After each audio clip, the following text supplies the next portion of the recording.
Hello and welcome to another month of the Abusecartoons Livestream. This is for June 2025, and just getting settled in. So just catching the end of the month, the last week of the month, and we have a lot of. I'm not sure how far it's gotten outside of the U.S., but there's a manga artist, a Japanese comics artist, that wrote some sort of series, and in it she predicted the last really large earthquake in Japan, the Fukushima, that was involved at the tsunami and the power plant in 2011, and so I don't know if it was to the day, but it was like month and year in her comic book. So I think it's called, the translation is like the future I see. So it's become this kind of weird culty thing online, where she's predicting things, and she's predicting a huge, magnitude 8 or so earthquake in the fault between Japan and Philippines on July 5th. So this could be the last Abusecartoons live stream ever. Things may fall down around our ears. Yeah, so I think I'm moving, not related to that, but I think I'm going to be moving stuff to a different room when I'm streaming at home. So that should help a little bit,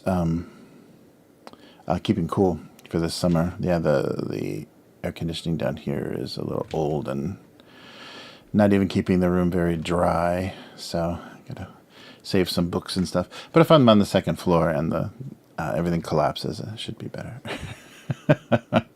So I think that's really, and you get that stuff with kind of cultish personalities and stuff. Naming the end of the world, the date for the end of the world, and all that fun stuff. But yeah, it's because there's even, it's selling books, though. That's the frustrating thing, is it's working because she's selling books. I saw the posters for the new book, or what, I don't know if it's how new it is, but the one that's predicting July 5th on the train. So the publishers are taking advantage of it, and then when it passes, they will have sold their books, and people have talked to their therapists, and nobody cares. Yeah, but there is no way to predict earthquakes, at least that we have yet.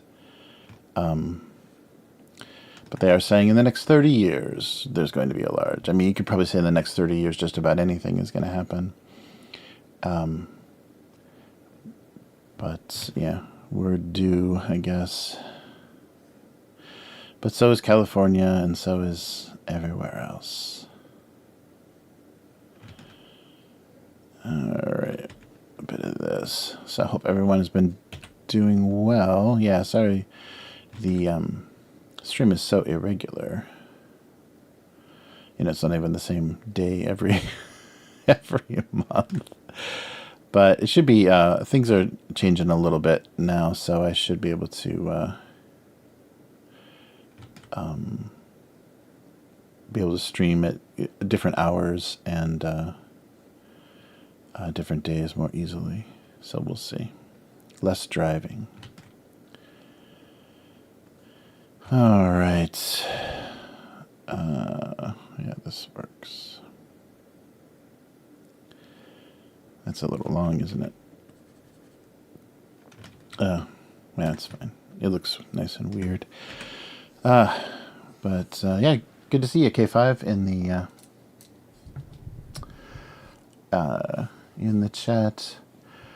K5 said, I had an HVAC guy come to my house and recharge my system last month. $350 for a pound of for one pound of refrigerant. That's not cheap. Wow. Yeah. So that may be the case in here. Needs recharge. Yeah, the car AC is out too. I thought that was one of the things that they checked. Like, you really have to do regular emissions testing and stuff, and I thought that was one of the things that they checked. But they don't even like replace the windshield wiper fluid when they do the full maintenance thing. So, yeah, so you got to do that as well this week. Yeah, so I'm sure if it's 350 in the U.S., well, I don't think I could even, at this time already, it's already kind of summer hot. I don't think I could even get somebody out here. I think I'd get somebody out here in September, probably, if I called now.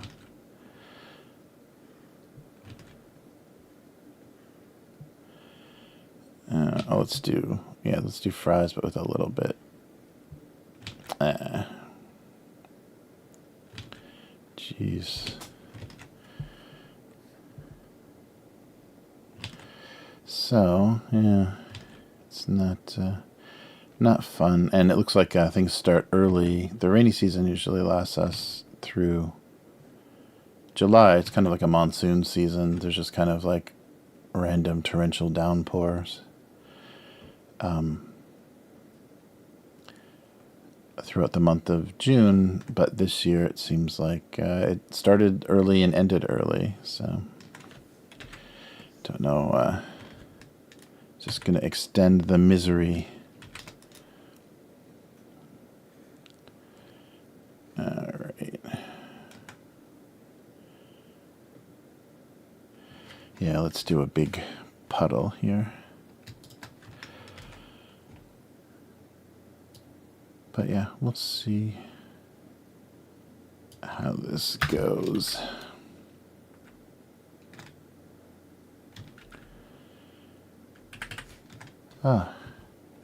But, oh, come on.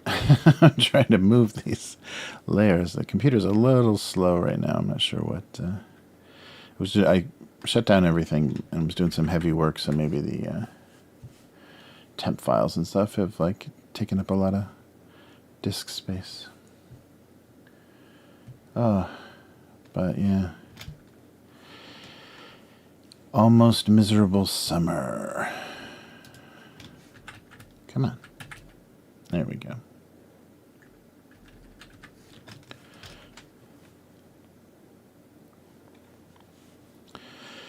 Yeah, so, and hello to everybody on the Upturned Table channel. I've been streaming on both YouTube channels recently, just because it's a monthly thing. It's not too disruptive, but, and I mention it every week on the weekly, so this at least gives people some idea what the heck I'm even talking about.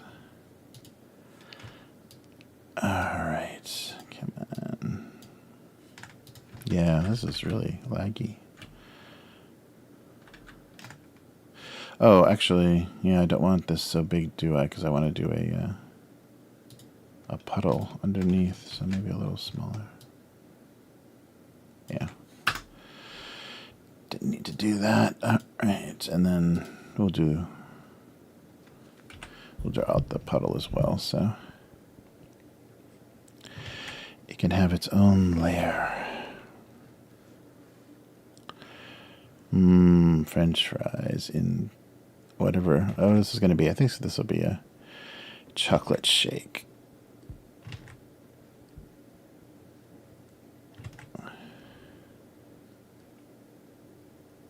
Oh, I just did a milkshake cartoon, didn't I? Yeah, we'll take a look at that on the stuff that went up last week. Still need to move this up, don't I?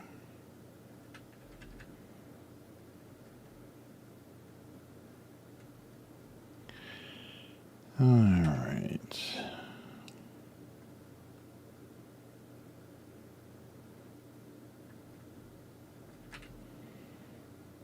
Almost. So, yeah, not a lot going on. Yeah, the summer movie thing is getting started. It's going to be a weird one. It has been for a while, I guess. But another weird summer where they don't quite know what they're doing. But yeah, I've been watching a lot of movie YouTube stuff, and it does really feel like, aside from that little Marvel thing that they pulled off where they did a bunch of interconnected movies, that they don't know how to do summer blockbusters anymore. It used to be something you would wait for, and it would be a movie that, And also I think because the coverage of production has changed so much, like we have so much information about every minute and casting change and everything that's going on related to a movie's production, that it really kind of numbs people out. And then there's also people that are just way too into it. So that becomes a little hard to listen to while you're you get turned off just from weird online reactions before something even comes out. Alright. Is that a French fry-like color? Feels like it. We'll have to see how this looks against the chocolate. Okay. Let's do the chocolate because it's opaque, so that'll work a little bit in our favor, I hope.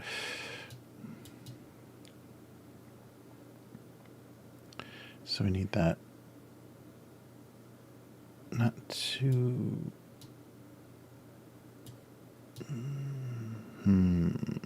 Is it too green? Let's see.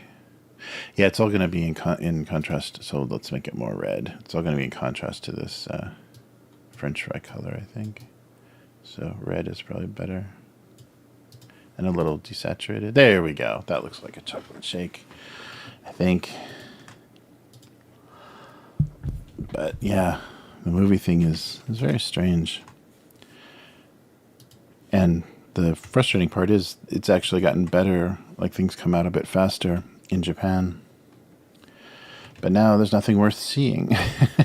And anything you want to see, like when Dune, was out in the IMAX theaters and things here, it was frustrating because the garbage Marvel slop would push it out of the IMAX theaters very quickly.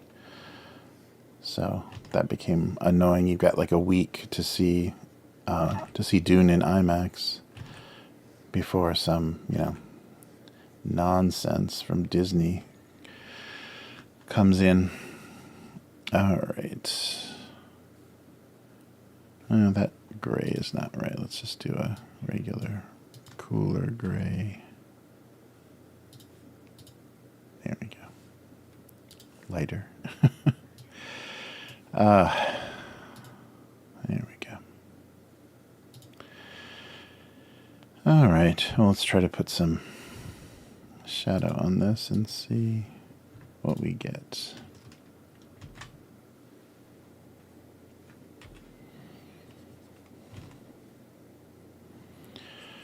All right.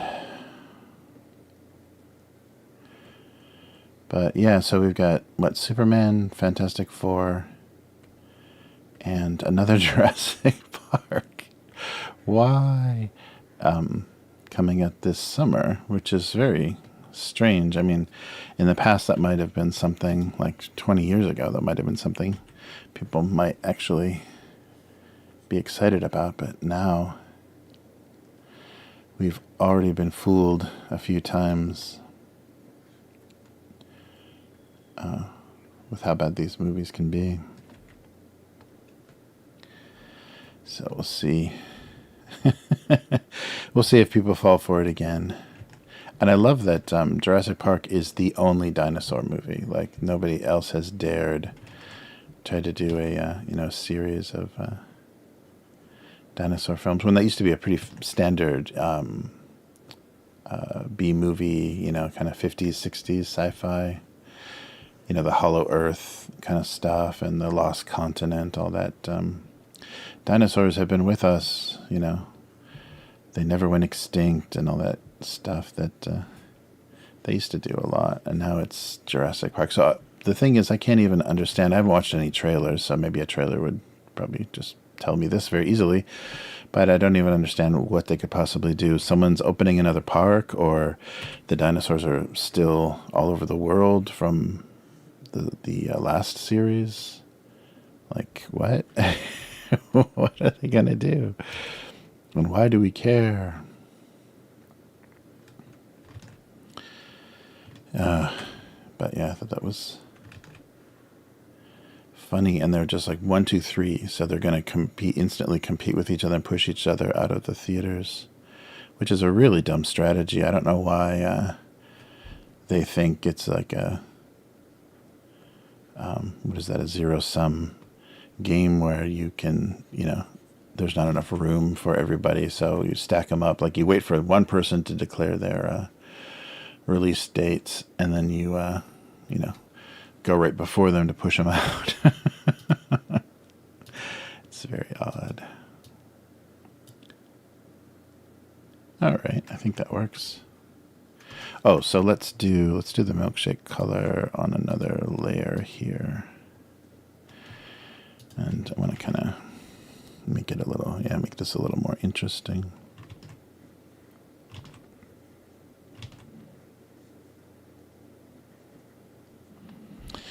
All right, so turn off this and this. Okay, and the bag as well. All right. So kind of like it's traveling up. Let me fade it just a little bit. There we go. All right. Oh yeah, and maybe some brighter spots on especially like on the straw and stuff here. I think the bag really needs it. So yeah, well, I hope everyone is hanging in there. It's been another one of those weird years where you're wondering why we even moved into the 2020s. All right.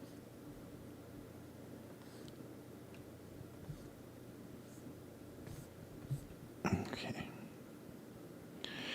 And maybe some tiny bright spots here. Let's make this look a little waxy. That's not working.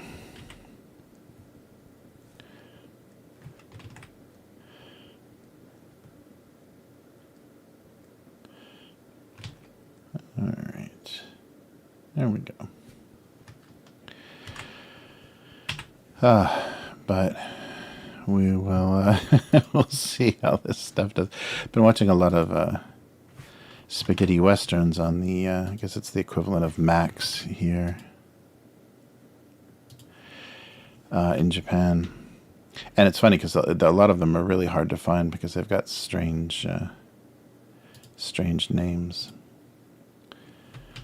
You have to go by dates. Release dates are the most reliable way to know which movie you're watching, and just, look it up. All right. I guess we'll do eyes on the fries.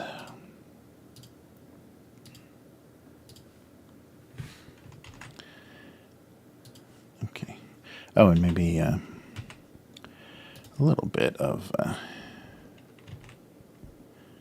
like the fries have a little bit of effect on the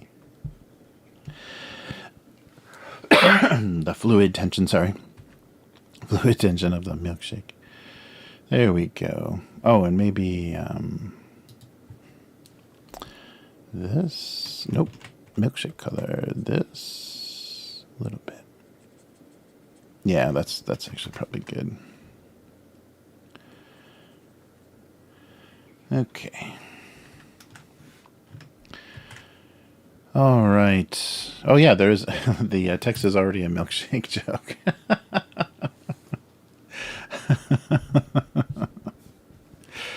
All right. Oh, and maybe the fries too. Could use a little bit of that milkshake coloration just for... Whoa, come on. No? Okay, wait, let's go. Okay, what's happening here? Whatever this is, go away. Yeah, we're kind of stuck on something here. Ah, nice. Oh, thank you. K5. Yeah, this is not going well here. Frozen camera. Everything. Come on. There we go. Looks like it all caught back up. Thank you. Hopefully the audio was still going out. Yeah, thank you, K5.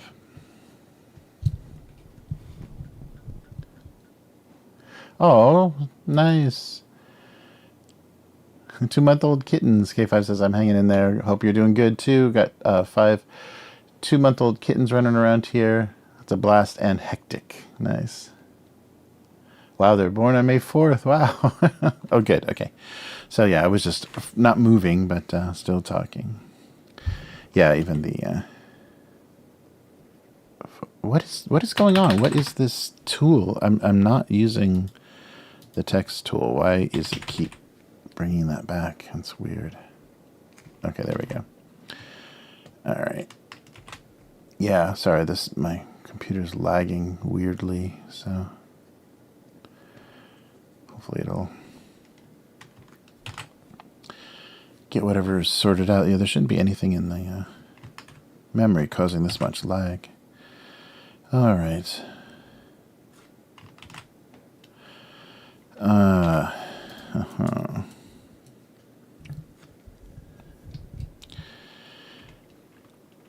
Let's see. So the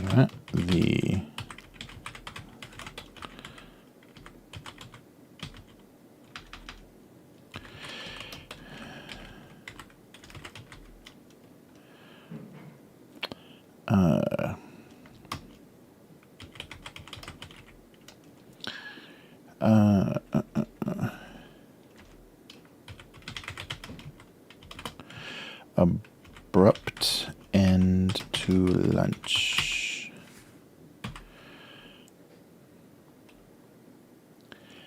All right. I guess that kind of fits in that. I think that might be better on 2 lines, though. Let's see. Yeah. All right. The chocolate milkshake mishap brought brought an abrupt end. I don't think that's end, is it? I think it's and. Oh, no, end. Okay. Brought an abrupt end to lunch. A chocolate milkshake mishap.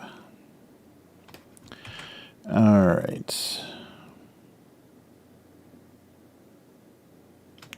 Yeah, let me get this up there.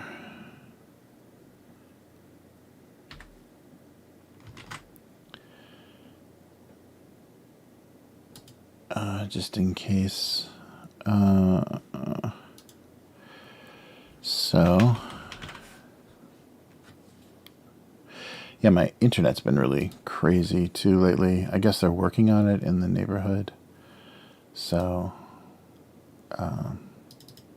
yeah, hopefully it's going to be upgraded or whatever, because we've had some storms, so maybe some stuff got knocked out. But it's been very unreliable, just shuts down. So that could also happen during the stream. Make it even worse. Cam freezes. Internet goes out. All right. So, sorry. This is for 24th. Yeah, that was Tuesday. Let's put this up now. Come on. Yeah, everything is really dragging. I don't know what it's choking on.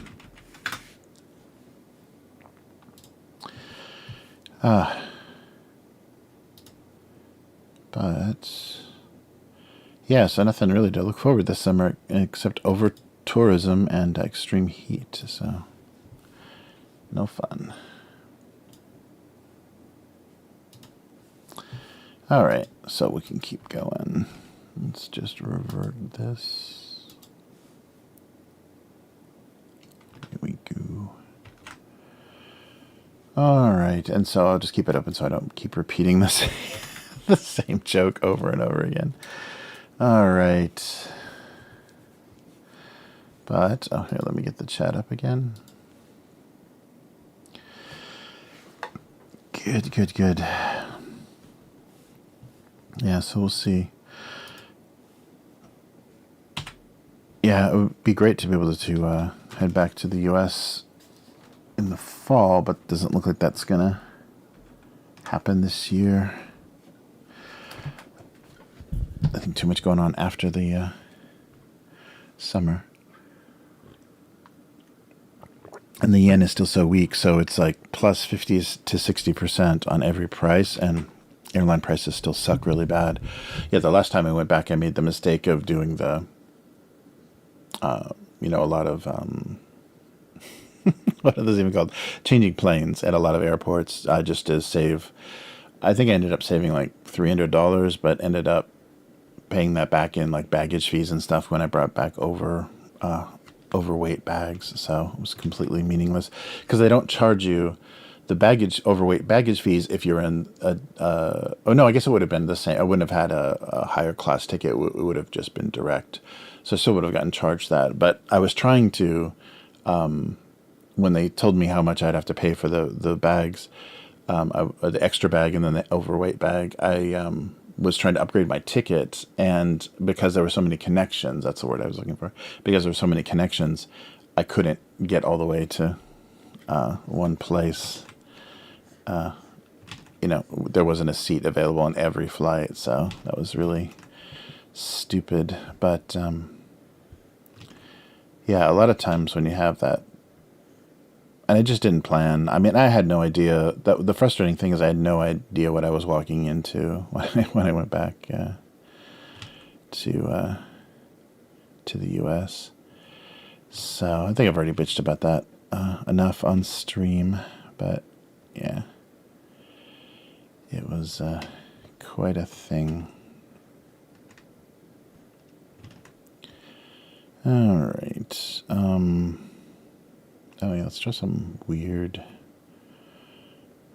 jeans jokes. I don't know. Let's see here. No, that's just bad. Okay.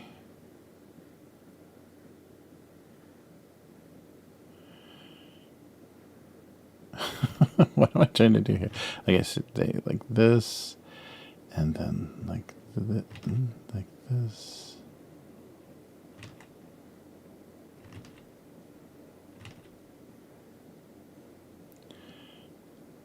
Something like that.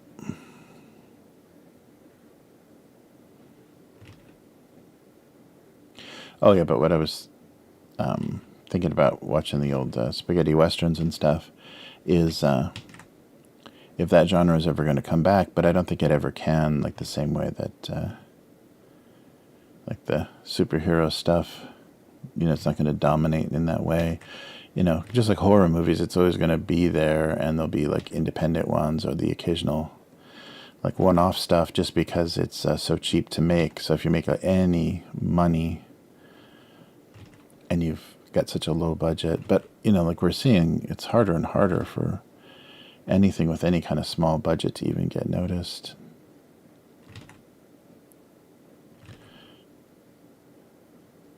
So it's a very strange time for movies. I can't believe the budgets, some of these things.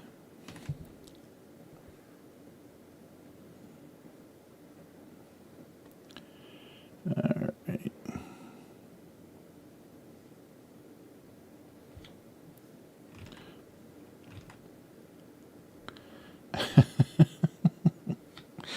This is supposed to be a pair of jeans. I don't know if they're going to read like that.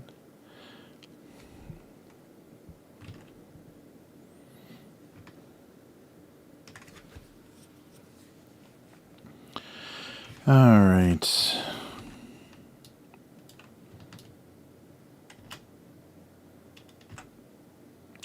Oh, well, you can't do both. I guess you have to one at a time. It won't let you do both.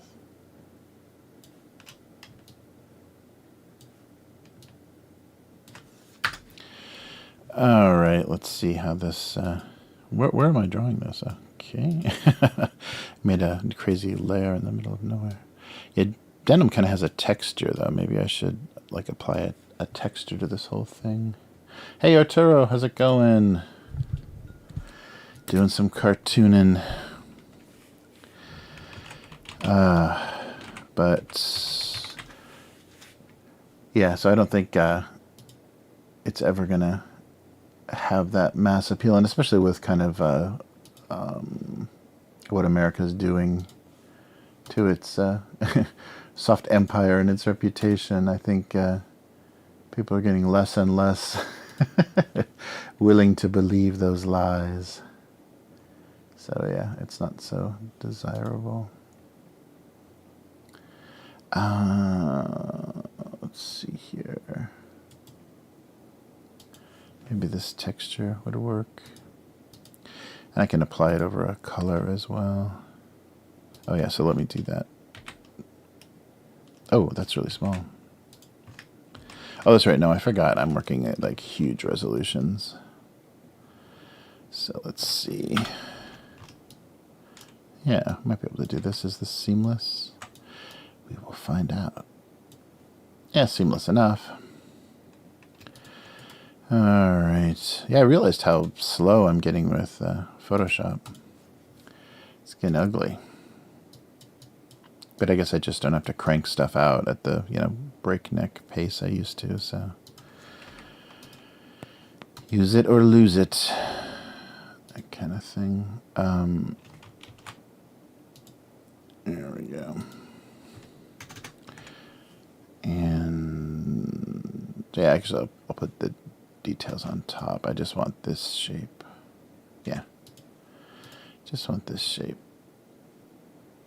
Well, it kind of works. Maybe...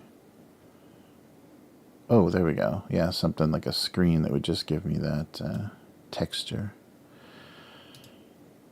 But actually, I might want... I could just burn the ends here. Or dodge them, I guess, is what I'm doing. The lighter to lighten. No? Is that going to work? Not really. Yeah, it's kind of the wrong color. Alright, I'll just do another layer over that. So yeah, it's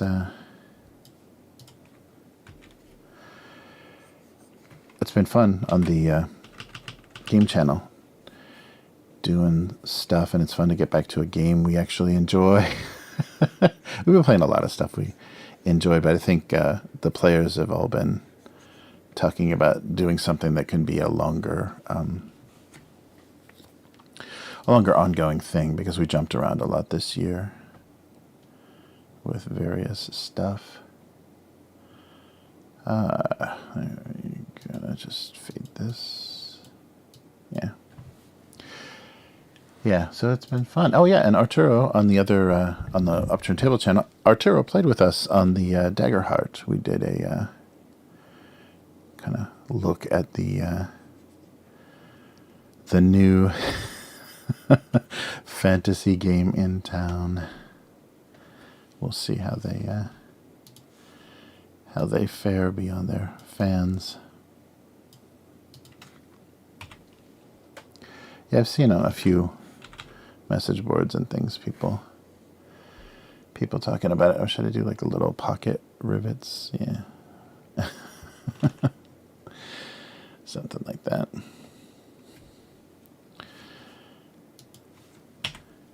And a lot of people talking about Dolmen Wood. I guess that's the Old School Essentials guys.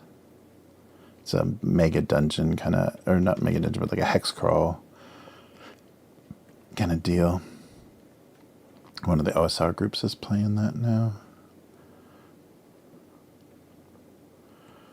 But one of the strange things I saw somebody saying, it was Kickstarted. It had a lot of success with Kickstarter. But one of the things that people were saying that was kind of sad on the when they're criticizing it is like there's hexes, like each hex has there's a lot of story What is going on with that texture?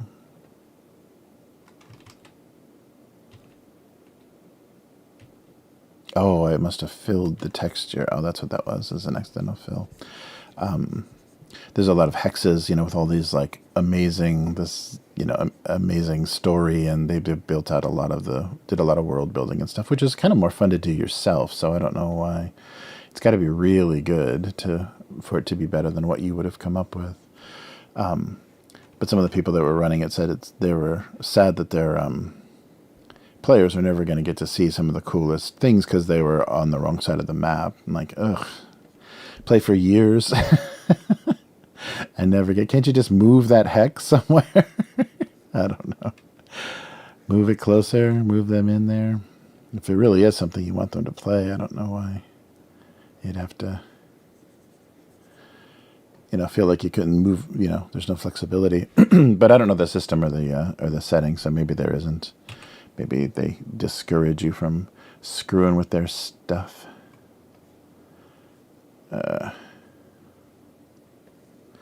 Yeah, but July will have Space 1999, the full version.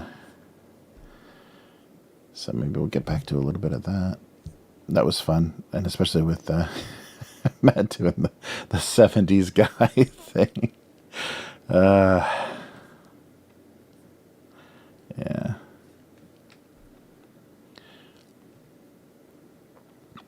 All right. Yeah, I think that works.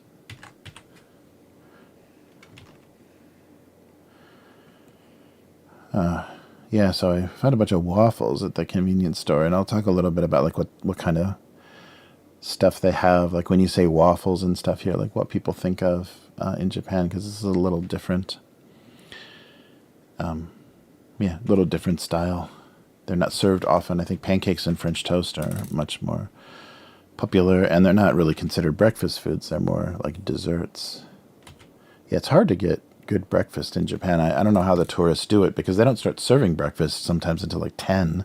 Like some restaurants open really late. So unless you eat at your hotel, you're not going to get an early breakfast. All right. Those kind of look like jeans, right? Oh, I didn't do any kind of label or anything, but I think it works. Okay, so just jeans tormented by a dryer.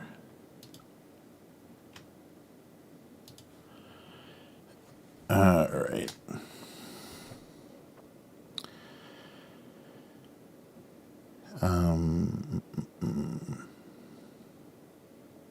I was going to do some little highlights on the hardware.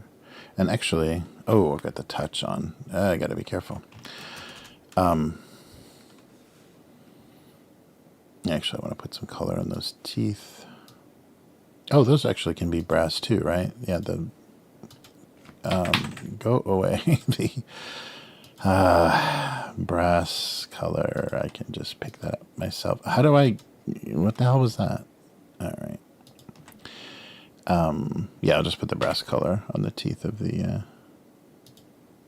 Boom. Where is the color layer? Oh, that's right. That's right.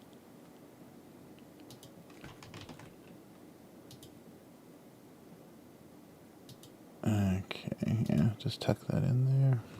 One more. Didn't even think I needed... No, I don't need to do that one. No one's going to see it. But they might see that. There we go. All right.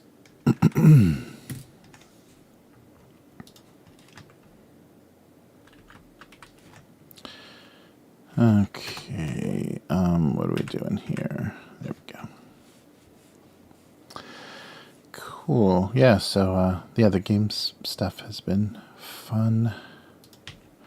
Fun this year. We haven't stuck, to anything too rigid and just tried a lot of different stupid stuff. But it is good to spend more time with the tabletop game, spend more time with the system, so you really get, kind of locked in on how it works, because then it doesn't get in the way when you're, telling the story. All right, so genes, right?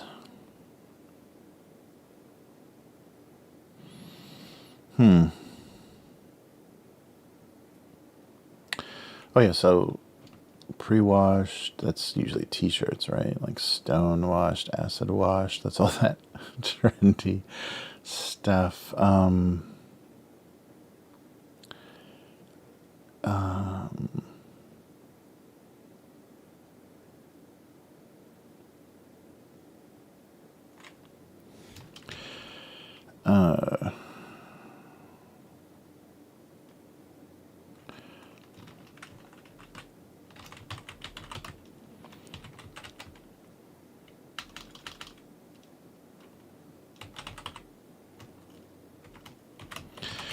Make the jeans more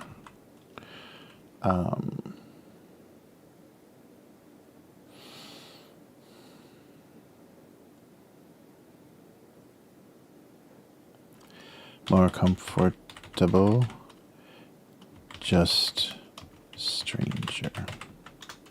Lots of cues. Washing didn't make the jeans more comfortable with a lot of O's. Comfortable, just a stranger. All right. Something like that. Washing didn't make the jeans more comfortable, just stranger. Okay.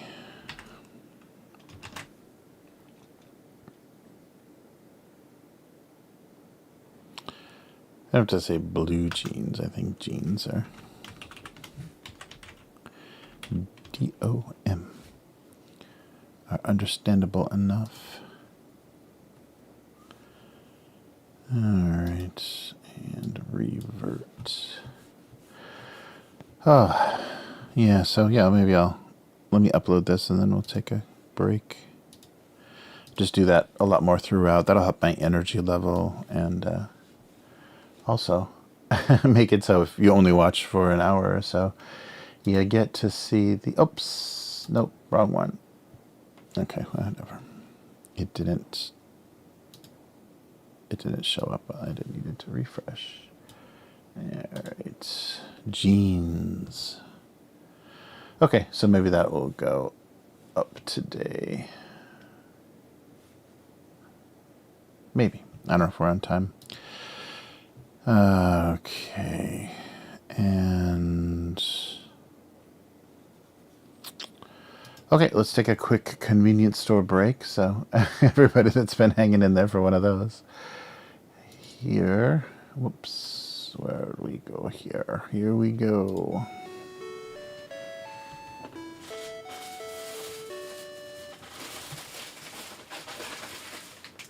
Oh.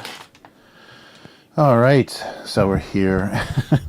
Not at, so I mostly go to 7-Eleven. That's the nearest one, but there's the song you're hearing is from the Family Mart, the Family Mart stores that are all over Asia.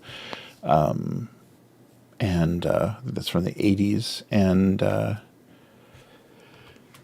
there's Lawson, and then a couple of other like random like Circle K kind of stuff here.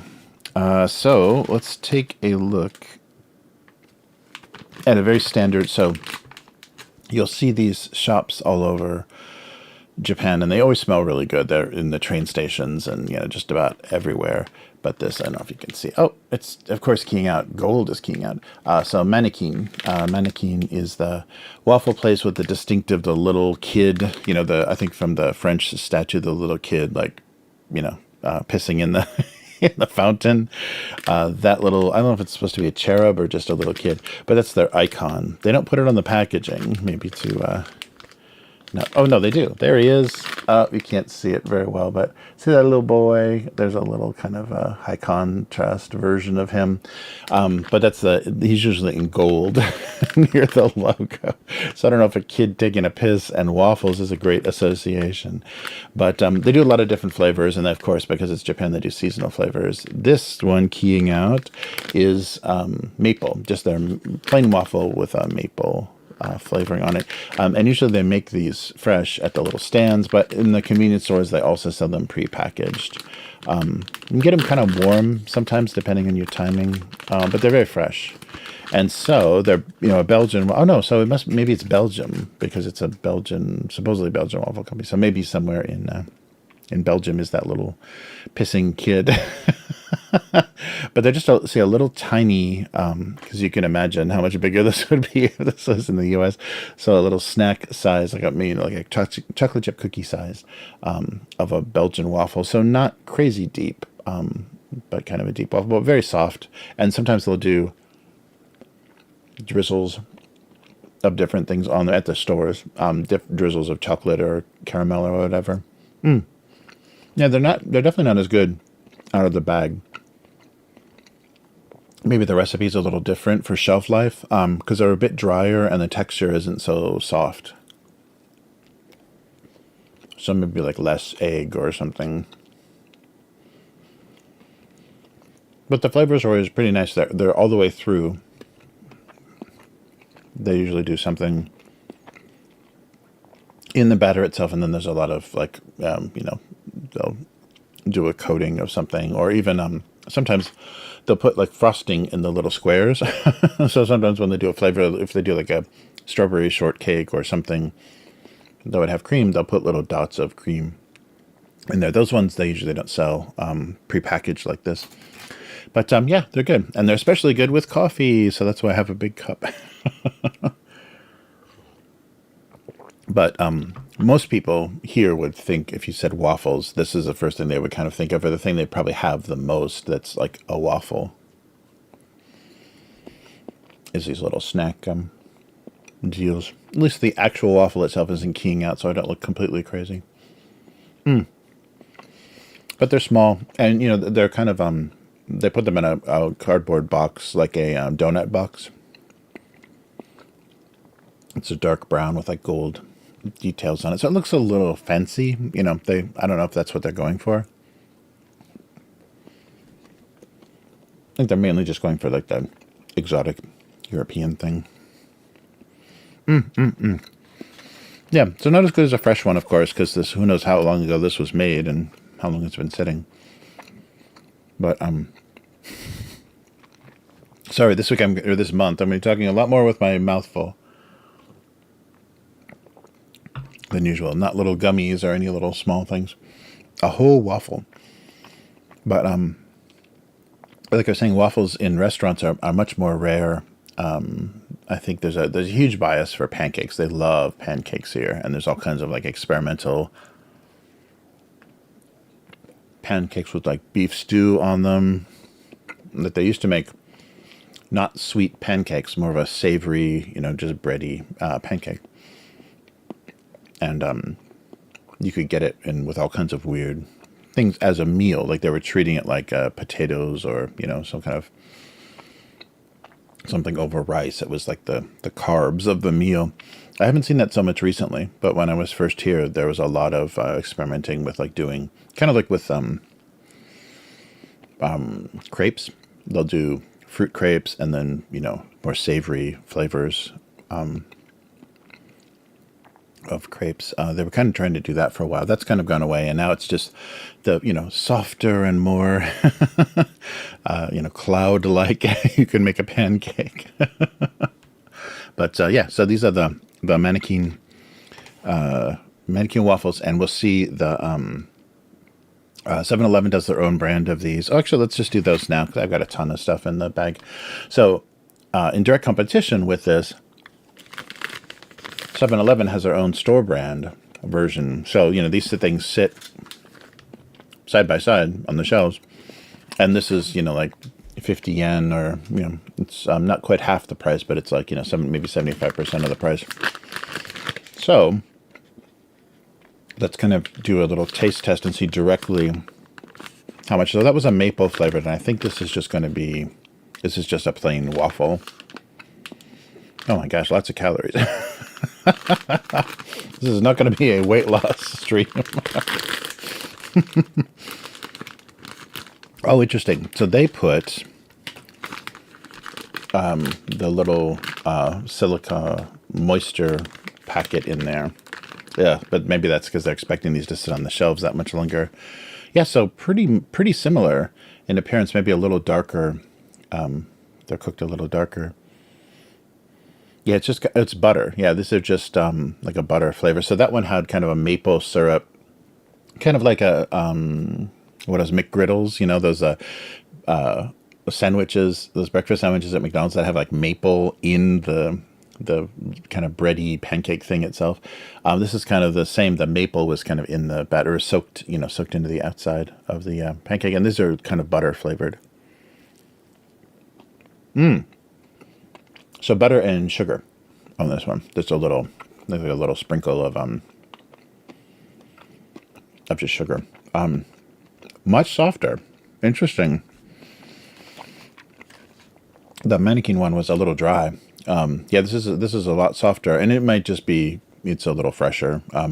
Who knows? And I'm not sure how long they've been doing this, making their own version, but it's not bad. It's pretty close. I don't know if it's the same, and the recipe definitely is a little bit different, but this one's a lot softer, a lot moister and softer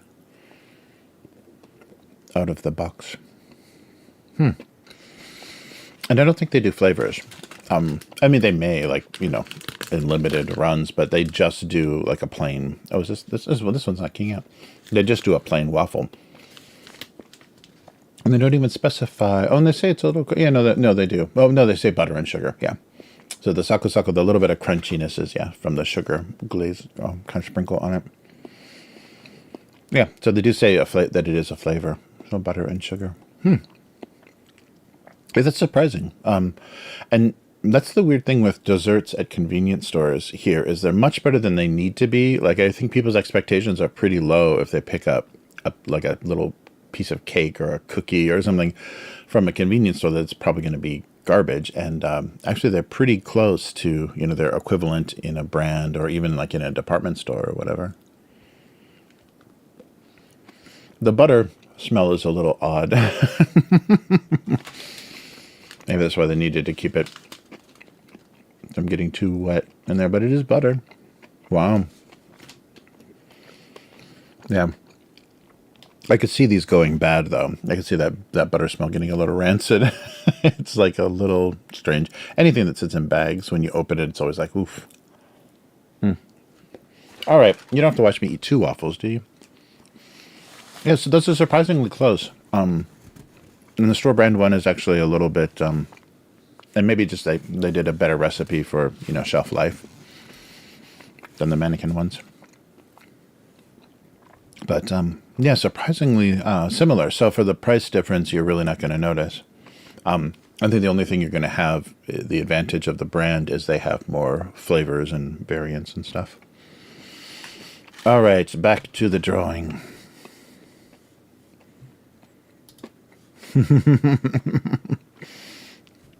Waffles.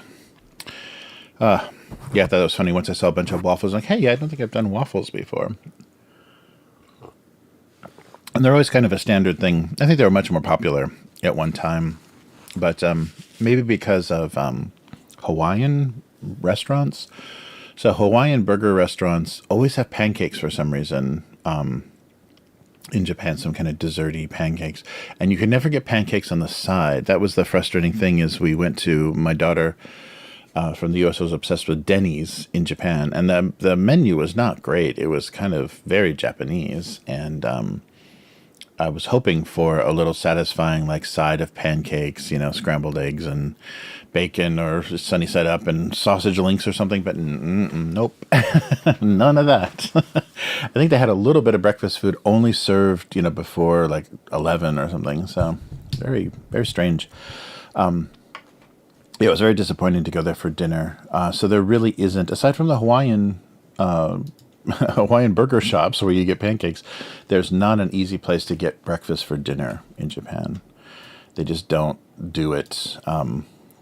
Yeah, because there's certain foods that they consider snacks. So really, that was the interesting thing is it took so long, I think, for Japanese people to think of McDonald's as anything more than a snack. Like it's after school, you get French fries or a Coke or a cheeseburger, but you don't go to McDonald's for dinner. Like that took a long time for people to culturally like because dinner is many many different dishes and there's vegetables and soup and rice, and so people want that for dinner. So a sandwich, fried potatoes, and a drink is not a meal for Japanese people. But slowly, and then as the kind of the working lunch that started, instead of bringing a lunchbox, run out to fast food. So that started to become, okay, it can be lunch, but it's not dinner. It's definitely not dinner. But yeah, now it is. Now you see people lining up. And, just like in America, like in the, 70s and 80s, busy working moms bringing home McDonald's instead of cooking because there's just no time. So that kind of stuff is happening here now. All right. But busy working moms still get all kinds of grief. All right. I think that's good. All right. Oh, eating on camera. Why do I eat on camera? I'm looking at the replay. It's depressing. All right.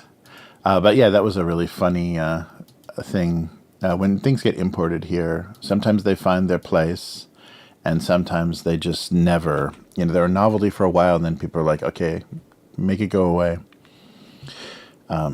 So we'll see. But it looks like a lot of fast food is having more success here than it did before, which is not a good sign for the health of Japanese people. But a lot of domestic and foreign, like imported burger places are starting to come here and stay.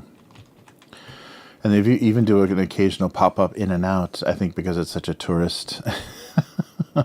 This is such a tourist thing for people that have visited California, Southern California. But are they they're in the Southwest too, aren't they? I don't know.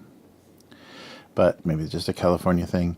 Yeah, but there's been pop-up stores in Tokyo trying to test out if In-N-Out could survive here.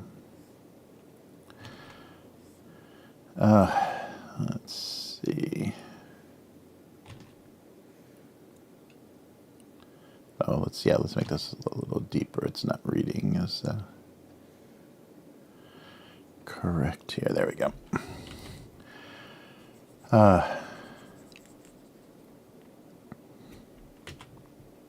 Oh yeah, I saw that. I don't know how much they're talking about that on the news, but that's on news update that the government, that the FDA or whatever, is going to start restricting the artificial coloring. They got to do sweeteners too soon, but yeah, they're going to start going after the red dye number 5 or whatever, because that stuff has just been an auto include in bright shiny American snack foods forever.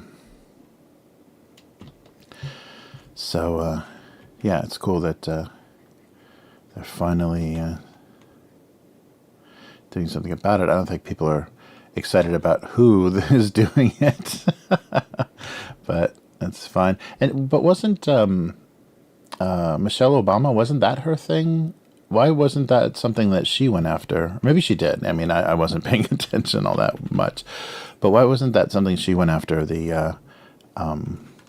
all the artificial crap in junk food? I mean, basically, junk food is why I lost my Disney cartooning, my Disney comic series, is because all the advertisers were, just junk food, sugary juices and snack packs and Lunchables and all that stuff. That's who advertised in the Disney Adventures magazine. And parents groups started to protest, you're just selling, unhealthy poison to our kids. So the advertisers pulled out. And then as soon as Disney found out there was no, let's not make it 2, that they lost their big advertisers, they're like, well, the budget just doesn't work. Like the money just doesn't work anymore. And so they canceled the magazine. I think they reinvented it as Disney Comics without ads, to promote their animation. Okay, this is not quite the right size. Let's trim it. I'll squish it down a little bit there. All right.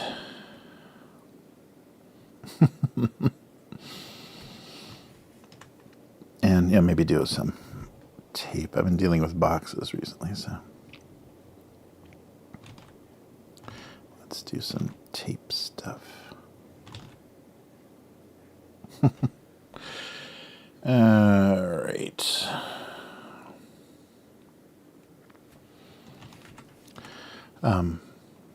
Yeah, so I thought that was interesting.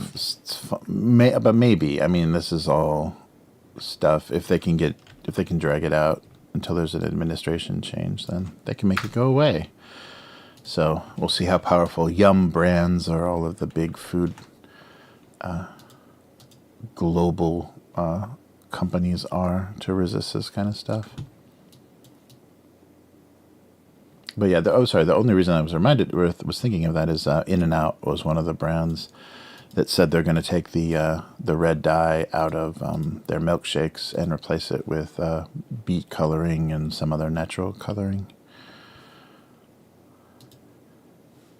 So they got right on it.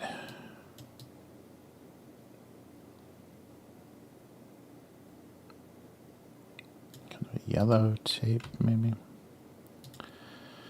There we go. Oh yeah, and then let me try this. No, here, above here. There we go. Just take the tape color, yeah, and not draw the tape. Just do a little. It's too strong, isn't it? Oh, am I not using all layers? Where's the... I know what it was. It's just not enough of a contrast. It sees it as the same color. All right.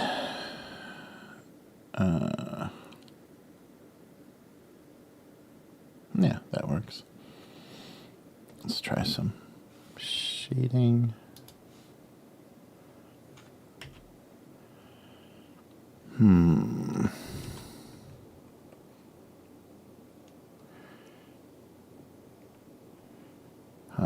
Yeah, so I wonder what the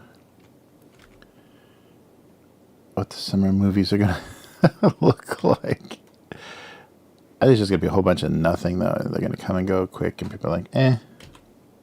Because I was surprised they did a good job of like getting people excited about the 28 years later, but a lot of people are complaining it was kind of not what they wanted or not what they expected. So that was too bad. I don't know if they're trying to... Oh, there, it's up here. They're trying to make that into a bigger thing. Doesn't sound like they did it. Oh, do I just have the film, like, so powerful? Or what's the tolerance here? No. 31. Shouldn't be bad at all. Yep. Okay. Not bad. And then I'll just outline the tape a little bit.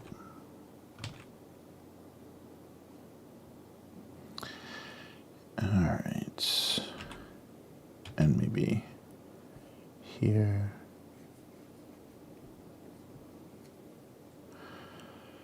All right.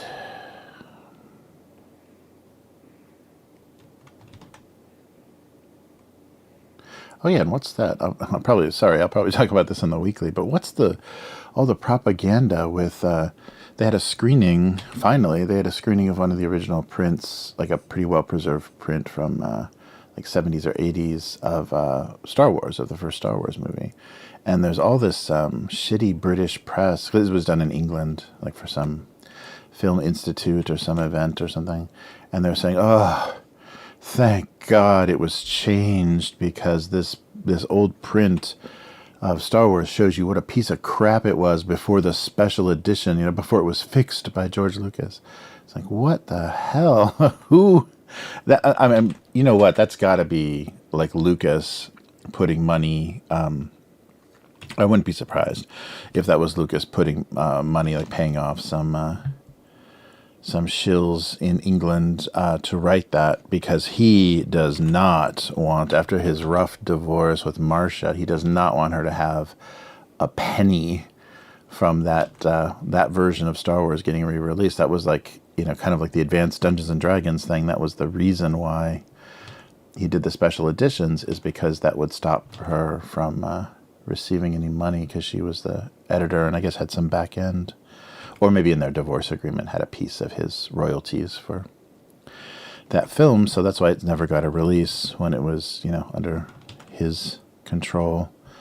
But that was really weird. It's like, yeah, it's a movie from 1977. Shut up about how rough it looks. And especially I was watching a thing that was talking about how uneven and inconsistent prints of any movies were, because they have to be done so fast and they get done at local laboratories, and everyone's got their own processes and everything. So prints of a movie, especially back in the 70s, looked so wildly different. Like 35 millimeter prints looked so different from theater to theater, because of how so the directors and everything go through all the timing and getting everything the way they want it. But then it goes to these labs and they can shift things, any way they see as, a correct reproduction of what the studio sent them. So they were saying, when people are trying to get that authentic movie experience, there isn't one experience, because the way that the prints were struck, because they're struck so there's like a master negative, an interpositive, and then an internegative that then they pull a master kind of print copy from, that those go to the, so they're never running the original negative film that has the actual, splices in it, cement splices. They're not touching that. They're using them, multiple generations later to strike those prints from. And so that's why they get this weird inconsistency. But yeah, that just felt like somebody paid for that shitty opinion. That was really weird. Instead of saying, wow, it's amazing to see that original experience and how amazing that was at the time. Of course, it's not amazing now, because we're just like steeped in all this like heavy CG. Any kind of like crazy image that you want is possible. You can even produce it yourself now with a prompt, visuals that go beyond anything that was produced on film. But the fact that it was all the shot in camera, there was of course a lot of the starships and everything were matte effects and stuff, but there's so much of that was shot in camera, as far as the locales and stuff, and how that wasn't like an interesting and kind of impressive thing to see is not very believable. So feels like there's some money going around, telling the British press that George Lucas just gave us a check. Let's make sure we shit talk the original film so nobody gets excited about seeing it. Because an event like that could have caused kind of a groundswell of people demanding that they release. But Disney has it now, so Lucas has nothing to say about it. Oh, come on. I'm on the text tool. What the hell? Yeah, we got a little bit of a delay. My keyboard shortcuts are like, get a couple times before they do anything. Of course, Arturo has to bring up the futuristic jazz of Star Wars.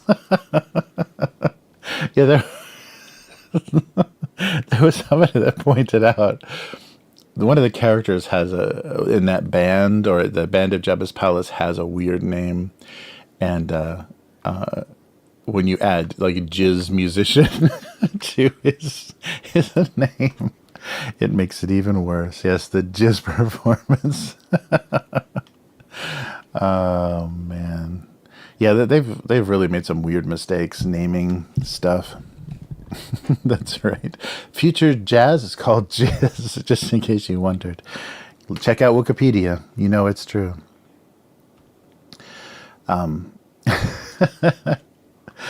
But it's such nonsense. Okay. Now I totally lost. Laughing at jizz, I've lost my thought. Oh yeah, that's right. It.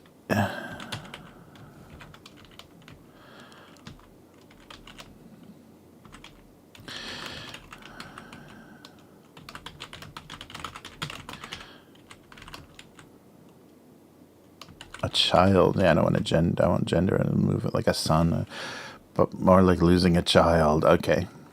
So yeah, and I'll make them look to see what it is. So I won't spell it all out in the joke. So it wasn't like losing a limb, but more like losing a child. Oh, the little flap came off the box.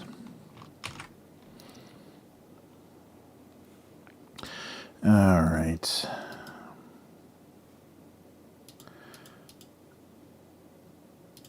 Okay, save this.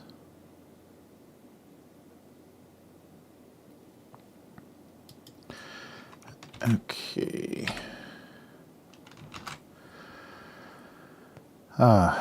But yeah, that was surprising, and there was like several news outlets in the UK that said, "Oh, this was shit." So that was very suspicious. I don't trust the British press at all. They're so co-opted. What? Okay. Oh no. It's a straight 2507. Oh, there we go. Oh, so this will be for July 1st. All right. I got a weird glare on this. I think there is there's a non-glare sheet I can put over this, but I don't want anything else to like kind of compromise that tactile pen feel. And I think there are actually for the Cintiqs, I think, you know, they come kind of pre-textured a little bit. They're kind of the newer ones especially have like a rougher, flatter, so it's more like drawing on paper. But then you can get the kind of screen protectors that also can give you a texture, so you have a little bit more drag, like you're using actual paper. Well, this one's not quite. It's just pretty acrylic-y. This is an old, this is very old, 2008, I think. Very old tablet. All right, let's do one more and then see what other waffles we're into the jizz performance. There's some other really poorly named. I mean, besides Kit Fisto, there's some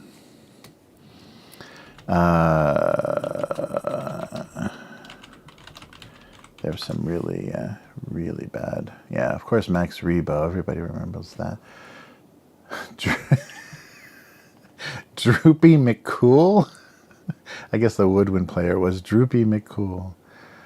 The dancer? No, I can't remember what that was. But somebody made a joke that was just like, oof. The Max Rebo Band. And that's been the worst thing is the streaming series addition to the like pop music of the Star Wars universe. Ugh. That stupid techno in Andor, and then that stupid rock, you know, kind of like edgy rock anthem in Ahsoka. Both sucked really bad. They were just like, can't you just be a little bit more subtle about this? Yeah, very, very terrible. So I wonder what the what those genres of music are known as in universe. Wedding techno, I'm sure, has a hysterical name. All right.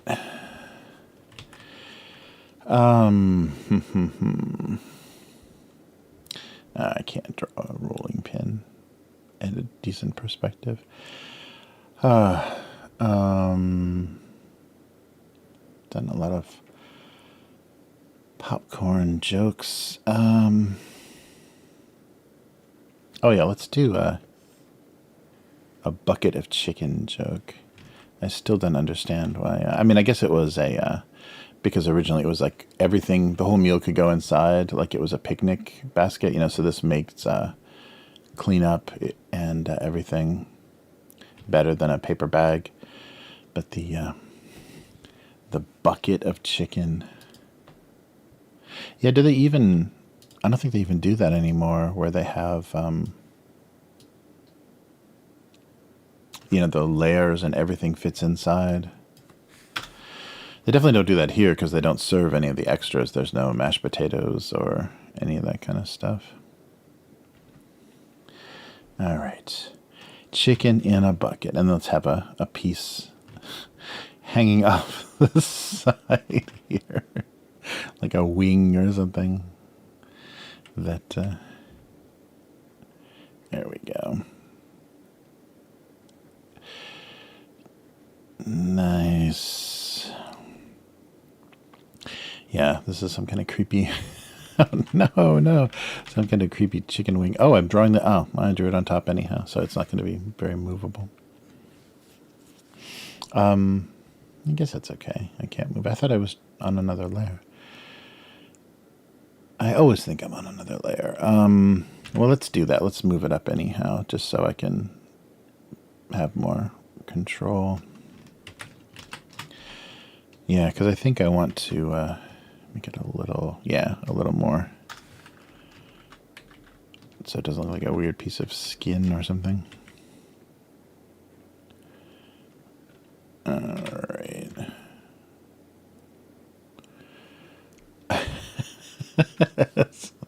Looks like a chicken tongue. I think it'll work though once it's colored. Okay, so we just want the bucket to be white and the chicken to be chicken colored, whatever that is.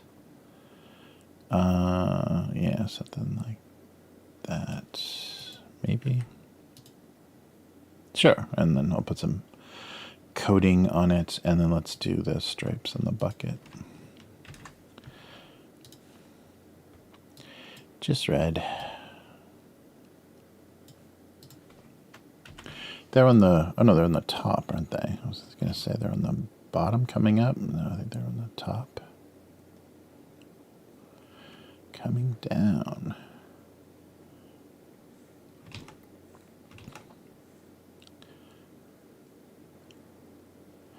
Yay.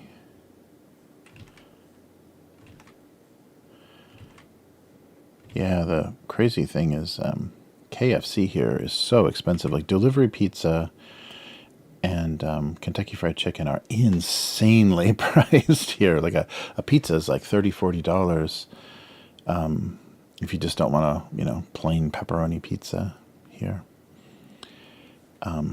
It's nonsense. Oh, let's pull these down a little bit so they look like they're more just on the box. And you can't leave KFC without spending like at least $20. So it's silly. But I think, I mean, it's that feels weird to me, but I think that's the state of all fast food. Because, you know, when I was back in the US, fast food was not a cheap alternative anymore. Like nobody has a dollar menu anymore. It's just like everything is so overpriced. And they're doing that shady shit now where they have the flexible or dynamic pricing. So they can, it's all digital signs, so they can kind of update, they can change prices throughout the day, and they can change prices by region. So you're getting really screwed in a lot of cases. So I'll do some like speckly, maybe a little yellowy. It's like little coating speckles on here. There we go. That'll work. And maybe just some texture here. And I'm going to try to put eyes on that thing. Yikes. It came from out of the bucket.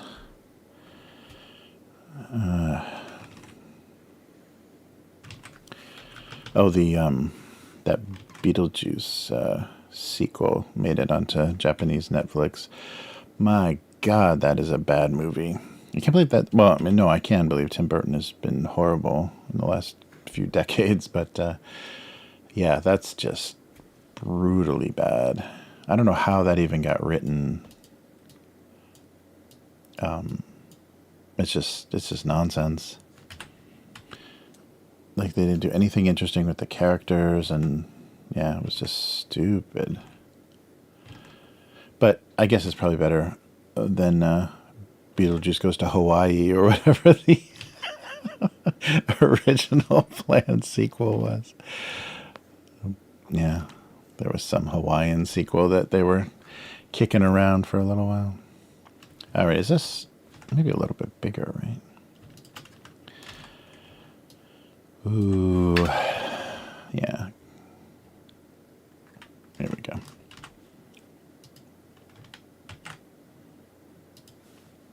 All right.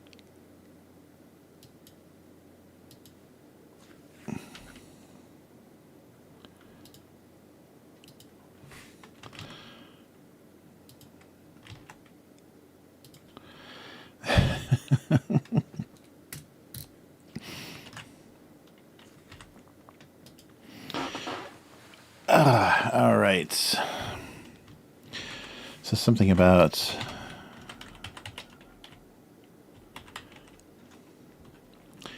convenience. Oh, maybe that's right. Or just the thinking.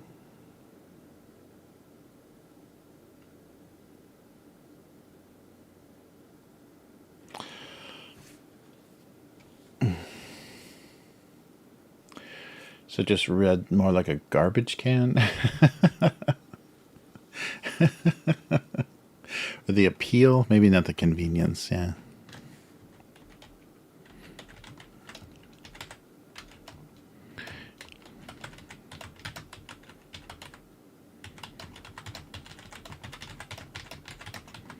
Been lost to the ages. The appeal of a bucket of chicken. And been lost to the ages. The appeal. And unappealing.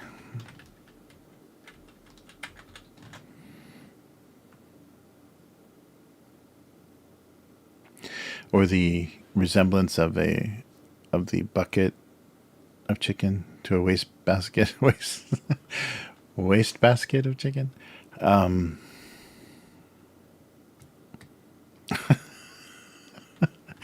Dissing KFC. See, that's what this cartoon is all about, taking swipes at fast food. Okay, yeah, let's just... the thing that I'm most curious about is how the comments are going to react. Oh, I love chicken in a bucket.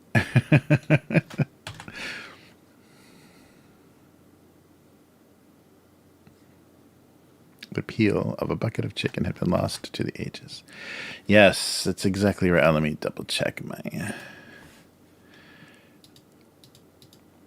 Any little tiny typos? Nope.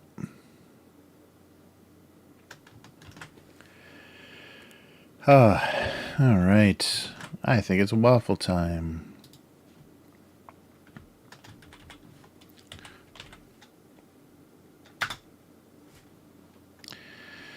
All right, yeah. That's what I just need is like a shade over the revert, not save. Over the top of my tablet. All right. Switching back to the store.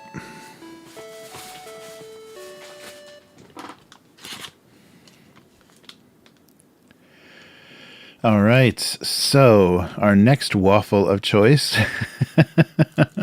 So this is, I think, Ginbis. I think we've had snacks from them before. So an area, like a rich area of Japan, kind of the, fashionable area, the, luxury brand area and everything is Ginza. So the most expensive restaurants and probably most expensive prostitutes are all in Ginza. So Ginza waffles, you put Ginza on something and of course it means luxurious and delicious. So I grabbed a couple of Ginza waffles by that company by Ginbis that we've seen before. And so which looks more neutral? I guess we've got caramel and cheese, honey cheese. So yeah, honey and cheese and just caramel. Let's start with caramel. Who knows how cheese can go horribly wrong. Oh, okay, so the orange isn't keying out, but the yellow is. Let's see. Yes. All right. So this is, of course, yellow. Oh, it's interesting. The design is like flipped between the flavors. All right.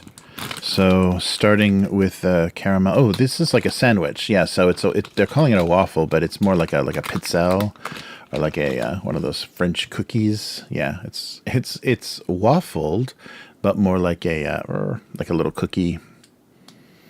Yeah, but it smells like a little baked waffle. What is this? So this is caramel, and I think it's the inside. I think there's 2 layers. Oh, whoa! I was expecting this to crunch a little bit. They're very soft. No, there's nothing inside. It's all on the outside. Wow. This is very soft, and the flavor is not strong at all. It's very, very mild.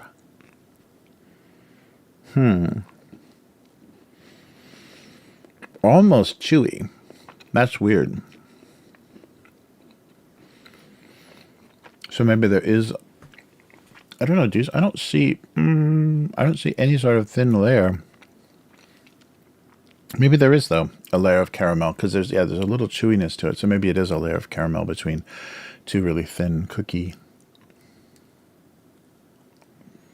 Oh yeah. The strings. Yeah, so we're pulling a little bit of... So there's caramel in there because it kind of pulled... It's really hard to see. It's very light. That's not bad. It's not what I was expecting. It's very much like a cookie, like a very soft, very wide, flat cookie. But the caramel's kind of holding it together so it doesn't break. So maybe without the filling, these would be a little crunchier.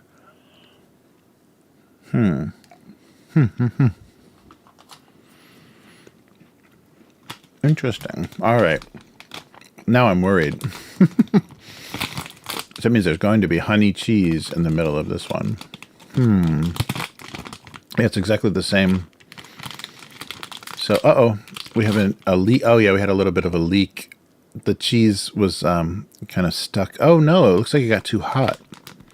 Yeah, so in the corner of this invisible bag, there's a part of the cheese kind of melted and sunk away inside, so it's kind of stuck. So it is cheese in the middle. Weird. Yeah. Oh, very cheesy. Yeah. Yeah, like a white cheese, I can tell. Nothing too. And honey. The caramel's a better match, and this one didn't travel very well. It got too hot at some point, in a truck, and just kind of melted. These probably should almost be, refrigerated, because it is like, filling in the middle.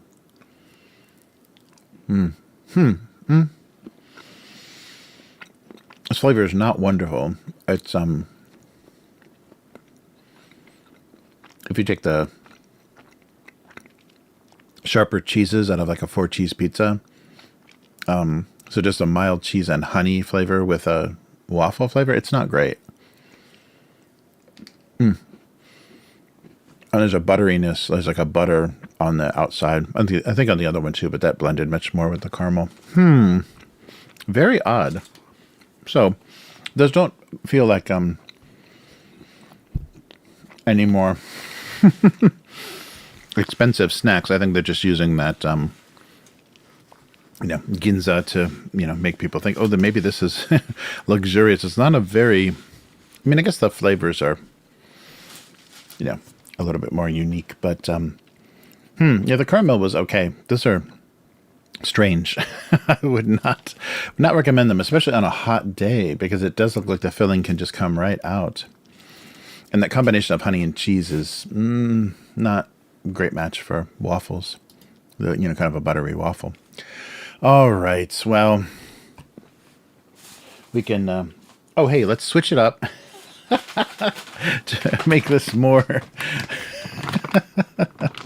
to make this more absolutely just random and psychotic. Let's do a palate cleanser. What would that palate cleanser be? Hey, how about cheeseburger potato chips? Nice. So cheeseburger potato chips 2025. This is the big 2025 release. So I don't know if it's Niku and Niku. It's a yeah, so That must be a brand or a maybe just a promotion. Beef is collaborating with beef to bring us, I guess it's meat, to bring us, whoa. That smells like a cheeseburger. Wow. That's crazy. Yeah, that's a very complicated smell. Oh, so they're just kind of, Lay's type potato chips. Oh, it looks like it's just powder on the outside. Yeah, but there's some black pepper, obviously. Yeah, these smell like it smells like a cheeseburger.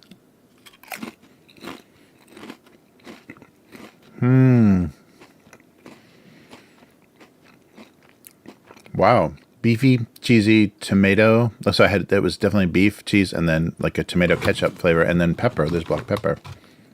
Wow.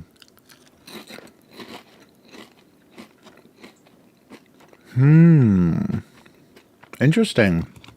That does almost taste like a cheeseburger. Like it's pretty close. Yeah, I'm always surprised. The Japanese like simulation tastes, like when they go to simulate food flavors, they sometimes do a really interesting job. Like it's really close. I think they have just really sensitive palates, like the people working in the food labs. Oh, pretty good. That is uncanny. Yeah. So these are Yamayoshi chips, which I don't think I've had a lot of. But I couldn't resist. Look at that packaging. The big exploding cheeseburger and meat and meat. Meat is collaborating with meat. And in their power up, the cheese will give you a power up. Wow. Yeah, I'm glad I tried these. These are strangely, so there's a lot of gold on the bag. So sorry, that's why it's keying out so much. But the exploding cheeseburger graphic is too much to resist. These are really good. It's all, coating on the outside. Because there is a cheese pizza flavor of potato chip that they literally drizzle cheese, melted cheese, like on the chips themselves. With like a tomato powder. That's really surprising. I can't stop being fascinated by how close they got to that flavor. So like, biting into a grilled burger at a restaurant, this is really close to like what that would be like. Wow. Potato chip flavor simulation successful. All right. The cheeseburger potato chips. They're only available this year. There'll be a new version next year. So check those out if you have a chance. Now I'm going to be insanely thirsty. I had to do something about that honey cheese waffle. Oof.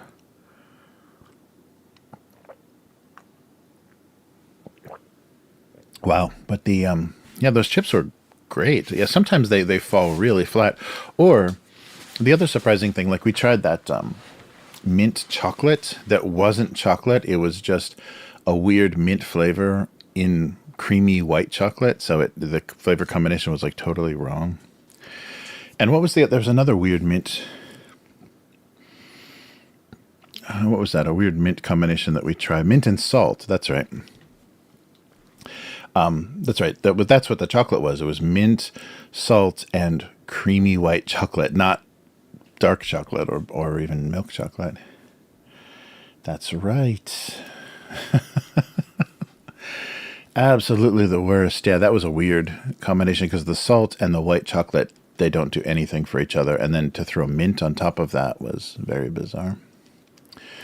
Oh, boy. Hey, Abyss, how's it going?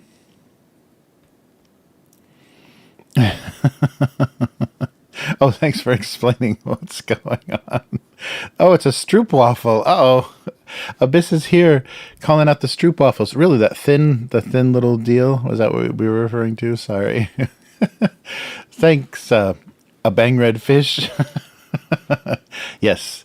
Sorry. So my cartoony thing is on this channel. This is on Upturned Table.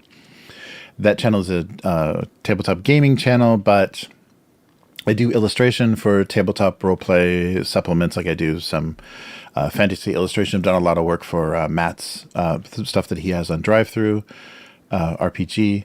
And we do a weekly wrap-up, and I always promote this always promote this stream. So I put this stream on the channel as well. But it's got its own channel, Abusecartoons on YouTube and Twitch, if you want to just be only watching the streams. And so basically, it used to be a daily cartoon. It switched to weekly a few times a week, and the stream was a weekly stream for a while. And now it's Domestic Abuse is still a weekly cartoon, Tuesdays and Thursdays on Go Comics, which is linked in this description. And but I only do the stream once a month. I was like just plugging away for years with a weekly stream, and it never got monetized. I just never. You have to if you're only going to live stream on a YouTube channel, it's impossible to get monetized. They just don't support live streams and longer format stuff the same way that Twitch does. So yeah, there's just no point. So so I just decided to kind of cross-pollinate a little bit so people could get to see both. Like people that were had seen my cartoons could now hear me ramble about whatever tabletop roleplay, and the people that listen to the Tabletop Roleplay channel could see the cartoon stuff if they wanted to. It's only once a month, so not too invasive. But yes, it's a. I've heard all the complaints about the edginess of the title throughout the years, but it's a good gatekeeper. It's a good title that makes somebody that would be a problem or would have a problem reading it just not even read it. That's how it works. All right. Yeah, good to see you, Abyss and Arturo. Those are regulars. Oh, actually, no, those are people we played, both players in the Daggerheart game. So we got to figure out, if you guys want to play, if there's anything else that you'd be interested in playing, we should figure that out. Because that was really fun. I was surprised how well that worked. I was worried we were going to have like all kinds of technical trouble, being in different parts of the country, different parts of the world. I was really worried. No, let's not do that. That we would have all kinds of sound trouble or just connectivity trouble, but it worked out okay. Yeah, it was a really fun group. It was fun to play with a different group. And always, I mean, for that being our first time that we ever interacted other than Discord and, chats on live streams, that went really well. That was really fun. And I give no credit to Daggerheart for that. I think we we were the only reason that was playable. The players themselves made that playable. I don't think that game, just picking that game up, I don't think a lot of people are going to have much luck doing anything with it. It seems like it's not an entryway to the hobby. But I guess, though, maybe their intent, I don't know, because it's not the intent of the, I don't know how much like actual collaboration or cooperation or sharing they did and what they wanted to do. But I guess if you are a fan of watching Critical Role's actual plays and you've never played a game before, but you watch them world build, you watch them tell stories with their characters, you would kind of have some idea what the work is that's involved in putting that together, like doing your original world building and everything. So maybe that was their target, and that makes a little bit more sense. I don't want to give them any credit though, but yeah. Oh yeah, let's do.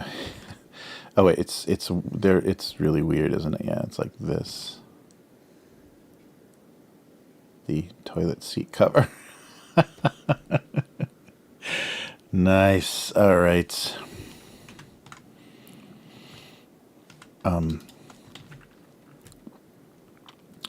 But yeah, that was a lot of fun. And I've always, and I think it's just because of the investment, because we did a 5e pirate campaign. Can't remember how long that went. It was just, a handful of sessions. But the investment of building the world is so much more fun. Like in that setting, the orcs were blue and the humans were bastards. But that had a a big impact on how much you wanted to play and how close you felt to those characters and everything. Although a lot of people, that was the only bad part about that was we met for a world building session. The game master and myself and another player were the ones that kind of came up with the ideas. So it was mostly, I think, a lot of the game master, how he wanted to structure things. So not everybody was involved in the world building. So they enjoyed the setting in the game, but yeah, I think they had much less investment just because they weren't there from the beginning. And possibly weren't even that interested in it, in the the world building part of it themselves. Anyhow, okay, so let's just do this, and then I can fix it in post. Yeah, I'll just put that. Let me see here. So I want this all to be white. So this. There we go. Oops. Yeah, because I wasn't expecting a pirate thing to be as fun as it was, and I also wasn't expecting 5e, to be as playable as it was for us. There we go. Oh, this one too. Boom. Okay.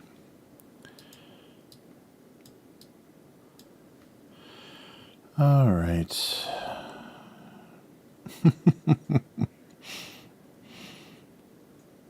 A paper toilet seat cover. Should I put some stripes or something on the box just for something a little more visual? But yeah, I think it's not the system. It's the friends you make along the way. No, yeah, it's just the investment, and that was the. I just heard this recently.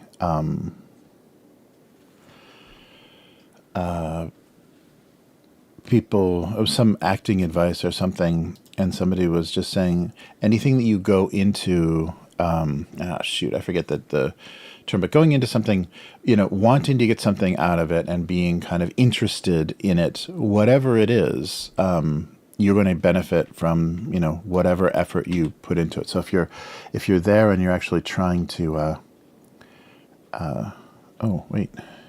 Oh, that's right. These are, add all this stuff in. You'll get something out of it if you, are actually invested. I guess if you're invested in something, you'll get something out of it. Because there's not, why isn't that working? Oh, is it? No, it's not on the. Oh, I guess I just didn't fill that part, did I? Oh, yeah. Okay. Well, I guess I should on another layer. And I'm definitely not expressing that very well, but yeah, that was really, good advice. Oh, wait, I'm already here and here. What? Why am I not getting color? Okay. Fill here. Have we done this? And here. Okay, there it goes. That was weird. Something was stopping that. Yeah, just your investment in anything. You get something out of any situation. There's a lot, out of any type of experience. It's just you have to be invested. You have to be wanting to. It's not going to just hit you over the head and make you get it or have some benefit. You have to really be searching for, what you want out of something. All right. Yeah, I guess that kind of works. And then we can do on the wall as well. I'm saying that totally wrong, but yeah. And I was listening to recently a bunch of Michael Mann talking about his directing. And he is surprisingly pretentious. I didn't know. He's referencing Camus and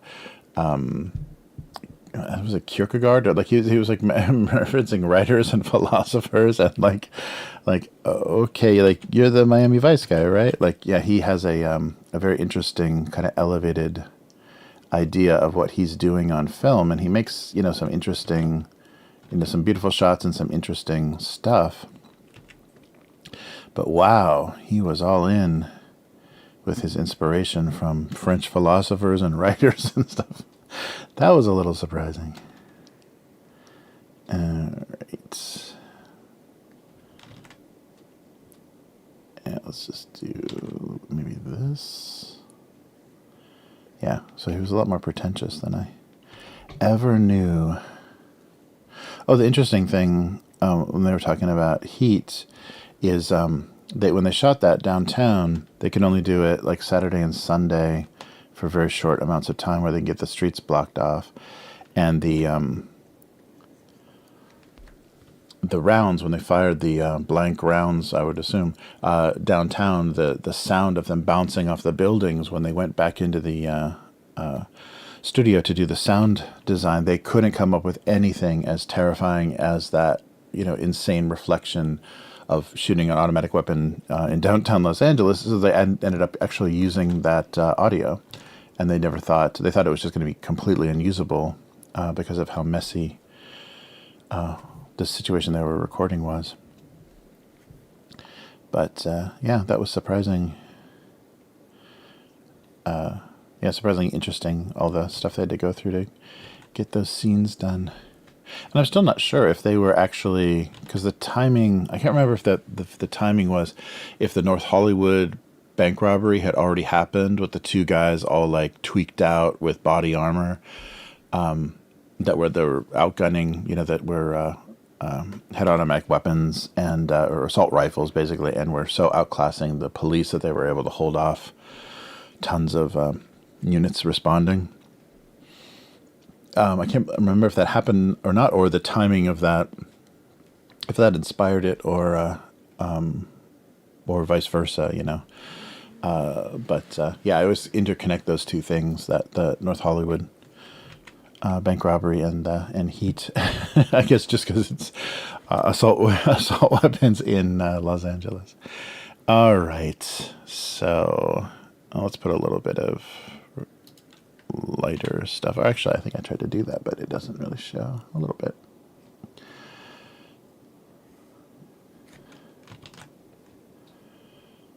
Okay.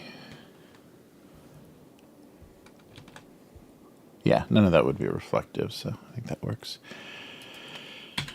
Oh, but yeah, this is a great movie. Very simple story, and always, although the Al Pacino lines in that are so cringy. I've never gotten over, because it's an original screenplay. Oh, and the inspiration for that was a Chicago cop and a heist guy. Oh yeah, I should put these eyes should go under the paper. That'd be funny, like this, right? Yeah.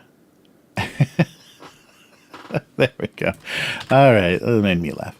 But it was inspired, the story, the screenwriter wrote, or whatever the pitch was, or whatever, was inspired by that kind of a thief and a Chicago cop, a Chicago detective that had respect for each other and had actually met, knew each other, and had that conversation that they have in the coffee shop where, if it comes down to it, I'm going to have to kill you. I have no choice. I have to do my job.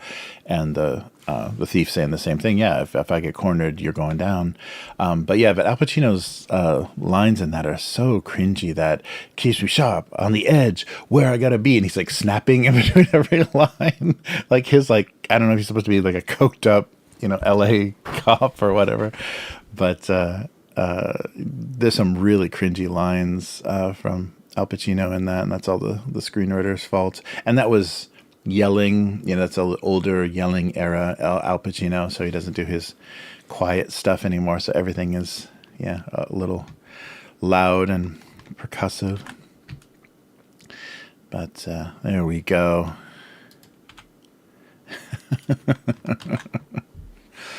All right, so paper toilet seat cover. That's the joke. Oh, boy.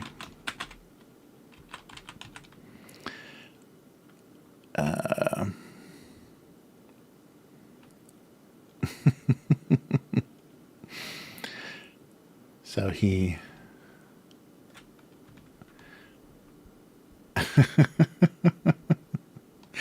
so he never met a paper toilet seat cover he didn't like.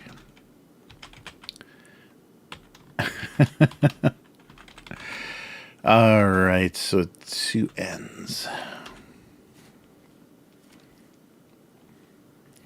Maybe give him a little grin. He's happy to supply toilet seat covers.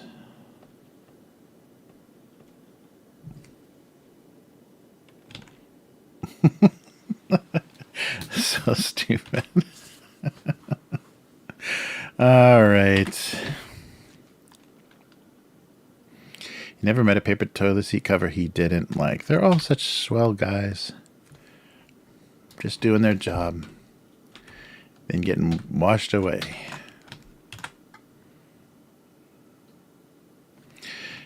All right.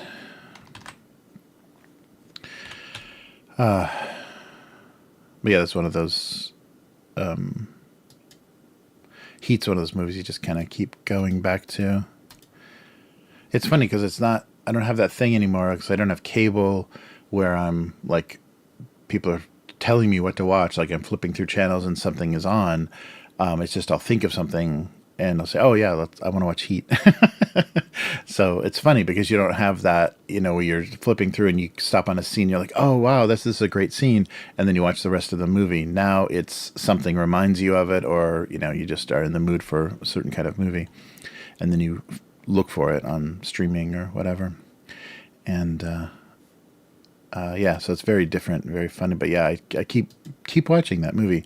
I don't like. I mean, the performance is good, but Ashley Judd is. I don't need to see her anymore. But that fucked up relationship is good. But yeah, there's some good performances in that. All right. So let's give this a quick save and resize it.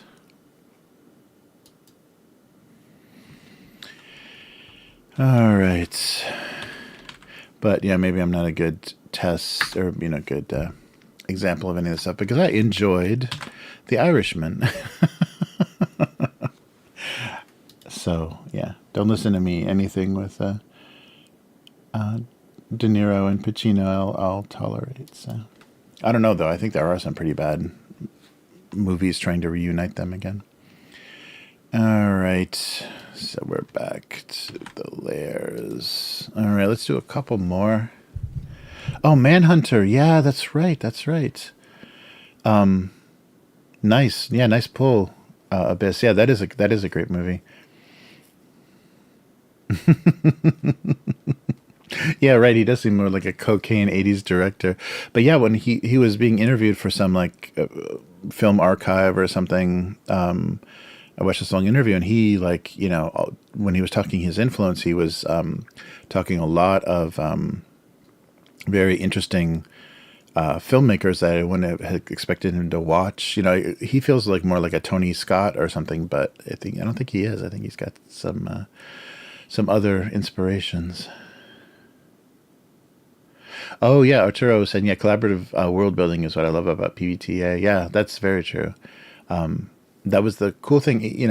The Monster Hearts games that we played were so interesting because the MC in those games used their high school as the template, so they could draw a map of everything and they could tell you everything about it because they just used the high school that they went to as the high school that it was based in. So there was all kind of this weird thing as we were doing the kind of world building and establishing the little town it was the school was in and stuff.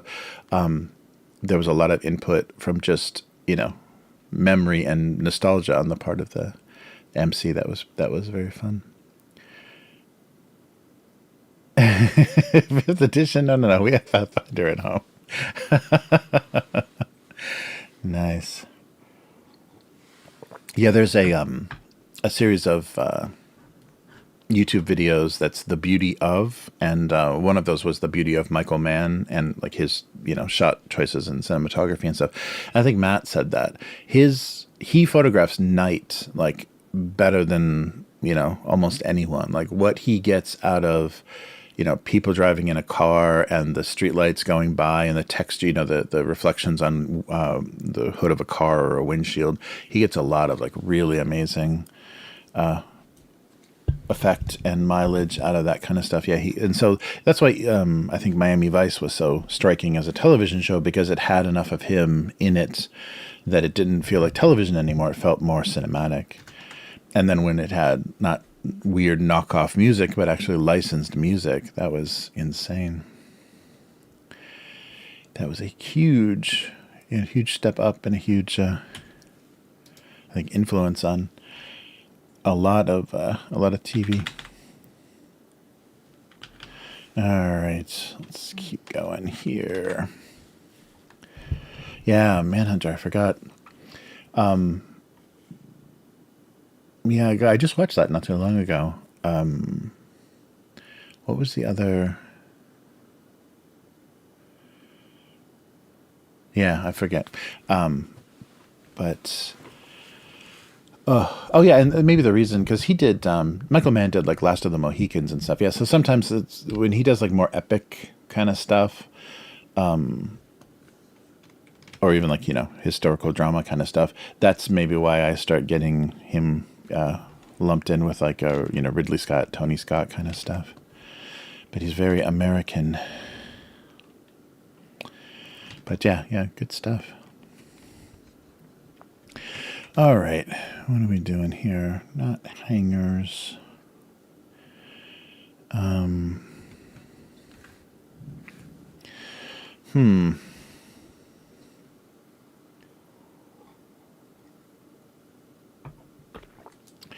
Oops. Hope that wasn't too loud on the microphone. Yeah, I'm kind of crammed in here. I got the tablet and then the mic, and then I get my arm around the arm of the mic between the tablet. So I'm making a lot of random connections when I move the wrong way.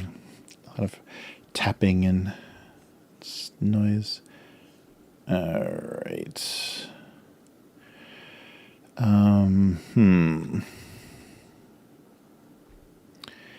A tape deck, a big fat VCR.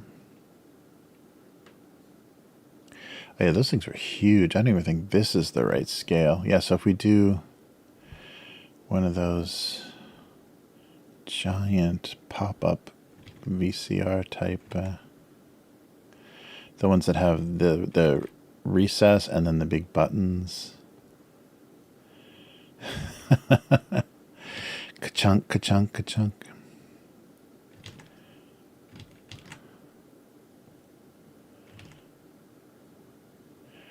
All right, so here, oops.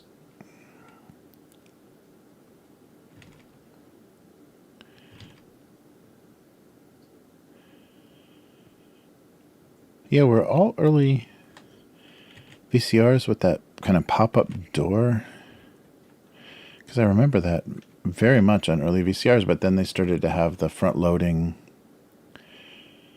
Oh no, maybe like the professional equipment was always front-loading. Maybe that was just like a consumer thing, where they had the little pop-up doors. So I'm trying to think like the beta tapes and stuff we used for at school were all front-loading machines. But that was 90s. That was early 90s, so I don't know. All right. I don't think I can actually draw it popped up, so we'll just put it in here like this with the... there we go, and some vents.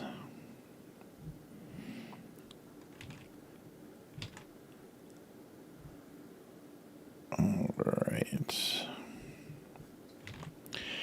I don't know what this is. See, I'm just drawing from some kind of vague memory of what things used to look like. Oops.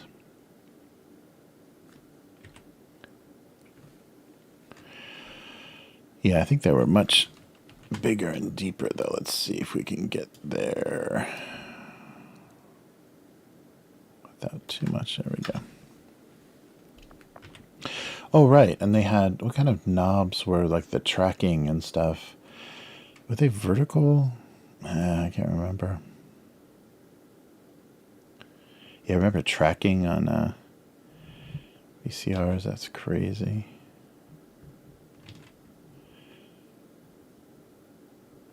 All right. I have no idea. And neither does he. He was so old, he wasn't even sure what he was, what he played.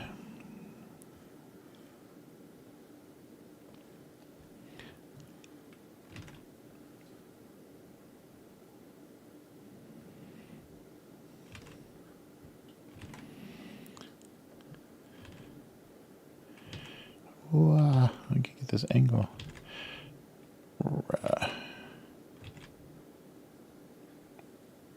Oh, that's totally wrong. So I just here. And then this. Okay.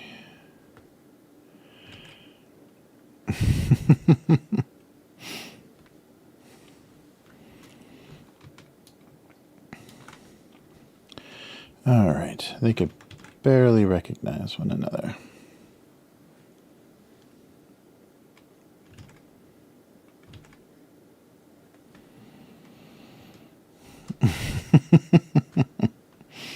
Yeah, those big, heavy... wow, that's way too much detail for my cartoon usually. All right, so some forgotten formats of some forgotten technology. Let's try like a wood, like that fake... Oh, it's always kind of desaturated too. That fake wood effect. Let's do kind of a gray in here.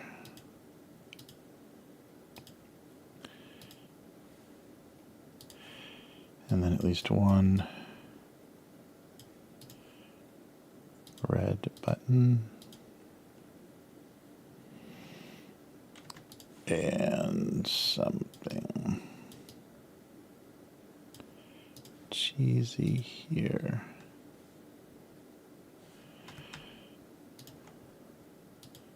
Oops.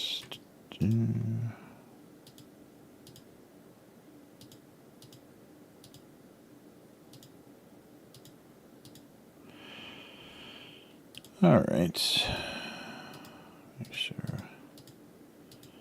it's all filled. And I'm trying to think, were there any, the professional tapes had like orange doors or something like that. That's probably not right at all.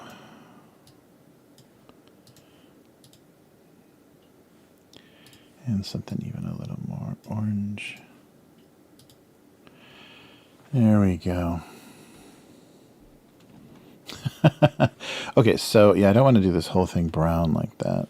I'm going to do some sort of maybe lighter gray effect. So the brown is just like a weird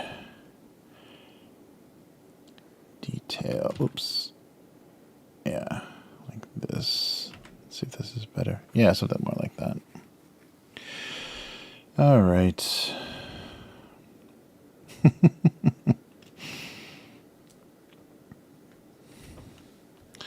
Unrecognizable technology.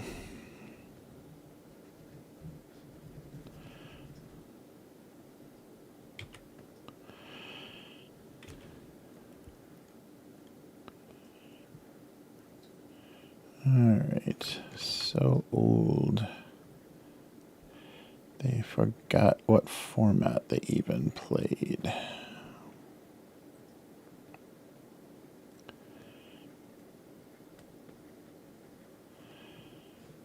All right.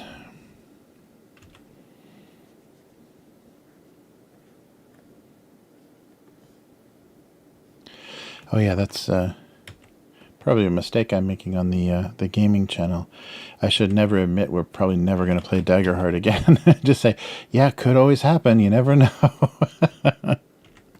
Because those videos did much better than anything. And I think just because of the timing, there's not a lot of actual plays out there, and people were curious. But that's the worst, trap to fall into for, YouTube and probably any social media, is just trying to be first to get that, to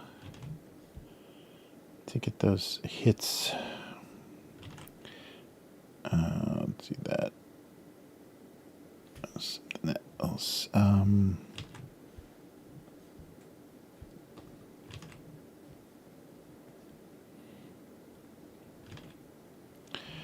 Yeah, chasing that is really, really killing yourself, because it's not guaranteed,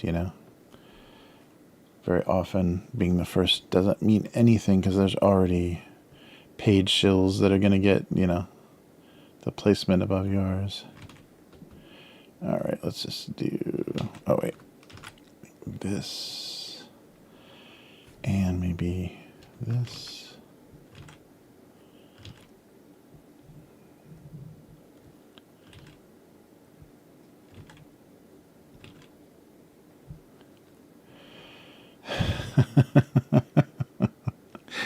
All right, some weird old looking,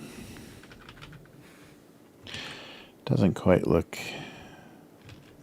as weird as that stuff was. I think I don't have quite the weird scale.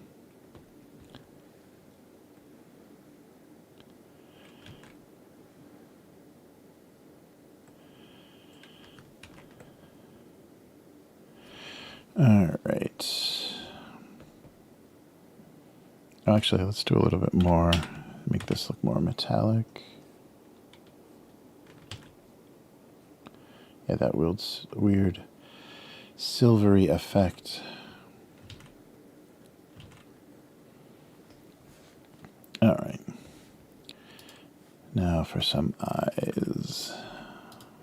A little bit smaller.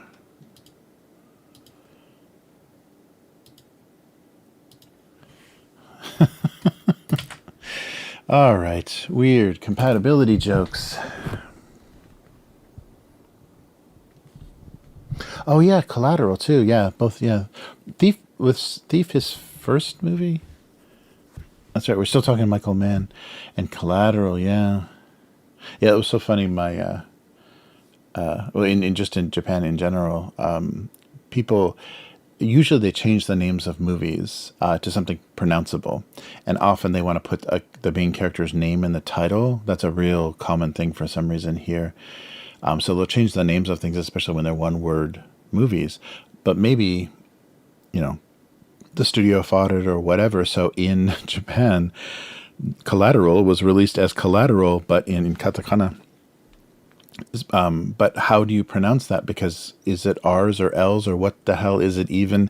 So nobody can even say it. Like, even when they see it written, it's almost impossible to say. It's just a jumble of R's and L's that's impossible to pronounce. So that was an odd choice. Yeah.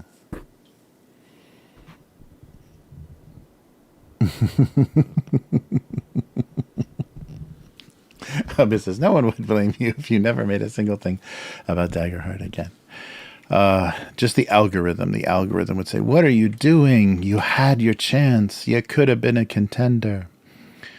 But that's the trap of YouTube. Like, you do your first, as just a joke, unbox something or do something, and then that's the thing that people respond to, or that's the thing the algorithm picks up, and then you become the channel that unboxes, like whatever limited edition Barbie or whatever. I would never make that mistake. All right.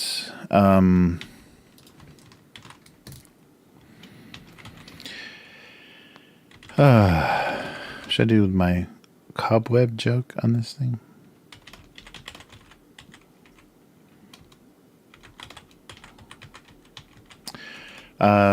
I'm just spelling it out.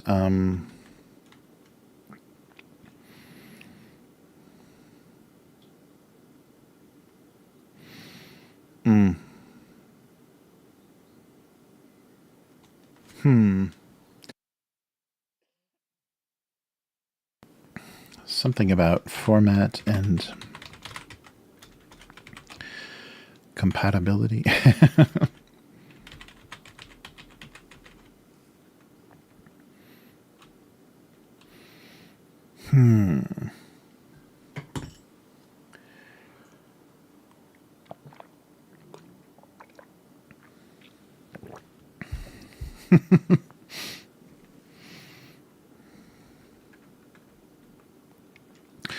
So forgetting...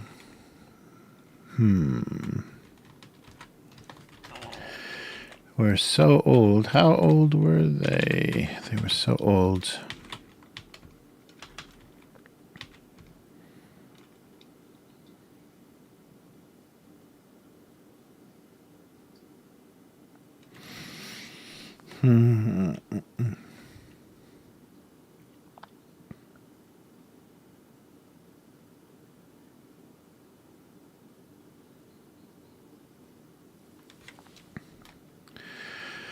There was no way to know.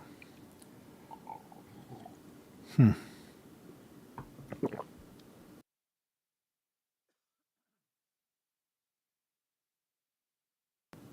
sorry, my throat's getting dry. I'm trying to save you. Got my cough button handy. Something about... Oh, maybe they were...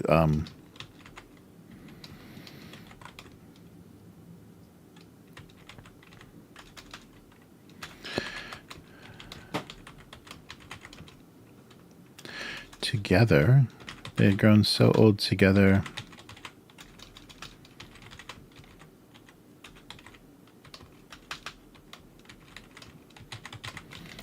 Longer compatible.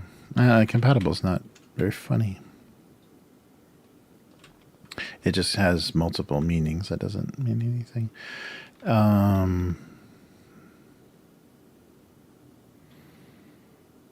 Oh, well, let's just make a joke about an age difference relationship, right?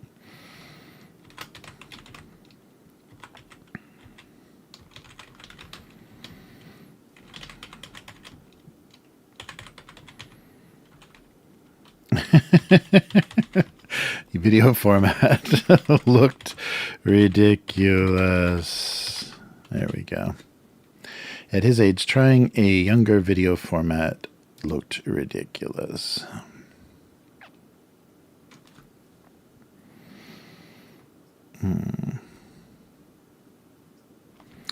All right, and let's put a little frown on him. He's doomed. All right. At his age, trying a younger video format. Or newer. Maybe newer.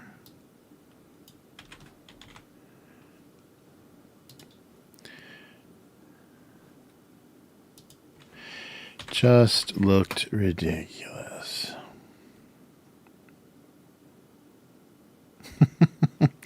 I don't know what either of these formats is, but... all right. Can't teach a new video deck a new tricks. Old... Whatever. Okay, there we go. Yeah, let me double check here. Okay. At his age, trying a newer video format just looked ridiculous. Of course it did. Yeah, I don't think I made him convincingly old and retro enough, but we'll see. All right, a couple more here. So what else we got in the bag? One more break? Oh, I have some tea in here. I gotta put this in the fridge. Oh, no. Yeah, I do have one more waffle, but it's just it's a different flavor of the mannequin waffle. It's just a tiramisu flavor, so maybe not too exciting. All right, yeah, we just got two more cartoons, and we can look at the. Oh, am I frozen again? No. Am I? No, I think I'm okay. Oh no, maybe Restream is just freezing me.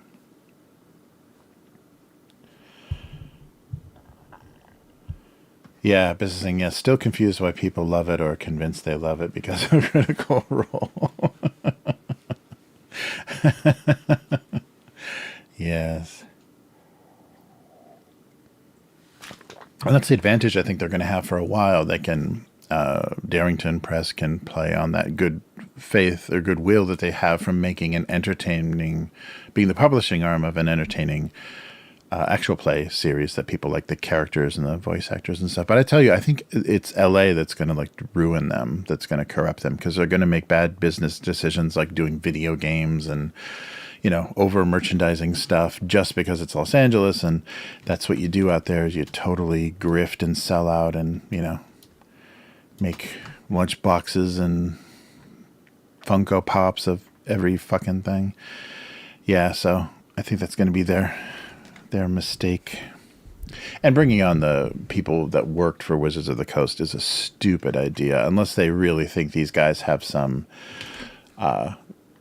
still have the secret to what, you know, what was the success of a 5e. And, you know, because I guess their thinking is, yeah, together, even though we weren't working for the same company, like together we achieved a lot of popularity using your game system and our voice actors. But I don't think it's too lightning in a bottle. They're not going to be able to reproduce what happened just because there wasn't the competition. There wasn't the people looking for, you know, because I think they also benefited from the board game boom and people enjoying being sitting around a table together, doing stuff. And I think that's going to go away with the how good a lot of the VTT tools are. People can stay being their weird agoraphobic selves and still play these games, and it's not going to it's not going to be a big social boom. You're not going to be having mixed drinks and Pathfinder anytime soon. People are going to go back to their old weird, you know, weird ways of that the pandemic let them indulge in. I don't know. We'll see. But yeah, the timing I think was just really good. Like board game cafes and stuff were really starting to happen, and people were looking for stuff to do that wasn't playing poker. Yeah, with the guys. Wasn't any dude bro kind of stuff. Right. A little bit narrower. There we go. Some creamer deals. Let's see. Oh. Sometimes this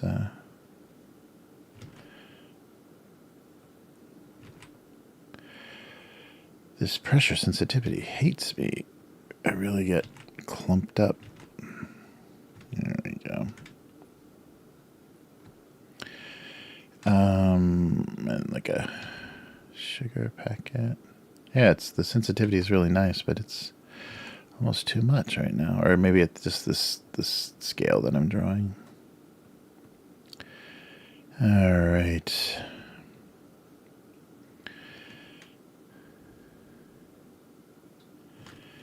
Let's do these a little bit bigger. All right.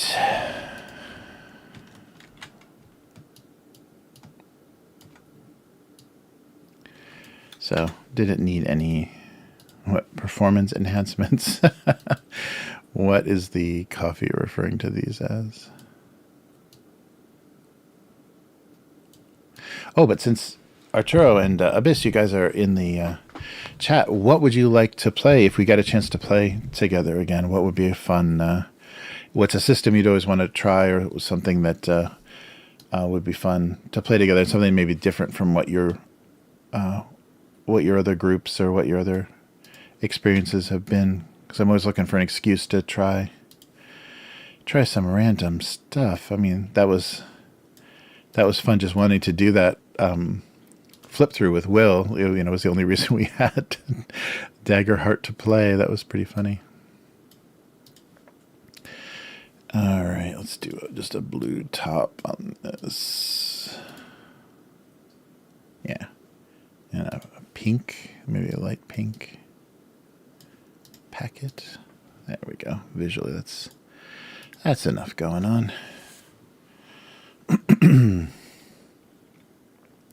Oh, and maybe some actual coffee in the cup.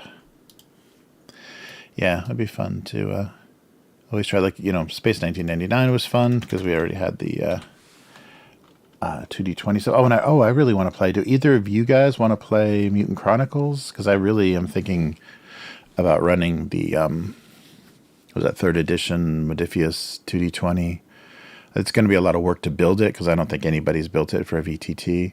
But I think with the hang of Roll20 enough that it might work. Although that's the frustrating thing with Roll20 is you need the like $30 subscription or whatever if you want to do scripting. Like if you want to have access to their libraries and scripting, and that sucks. Don't want to pay that much for their garbage software, but they kind of, you know, paywall the better features, which they shouldn't do. They would probably get plenty of subscribers. Like they probably have a very small number of people paying for that higher tier. And they'd probably have more overall if they just included all that in a more basic price. Yeah, I really hate that. But, you know, they know what they wanted out of that anyhow. And they're the biggest. All right. But yeah, that would be fun. I'd really want to do Mutant Chronicles.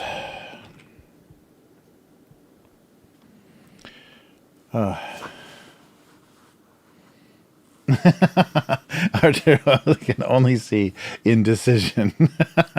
Yes, there is just too much stuff out there now, and a lot of stuff that probably not getting merchandising and franchising. You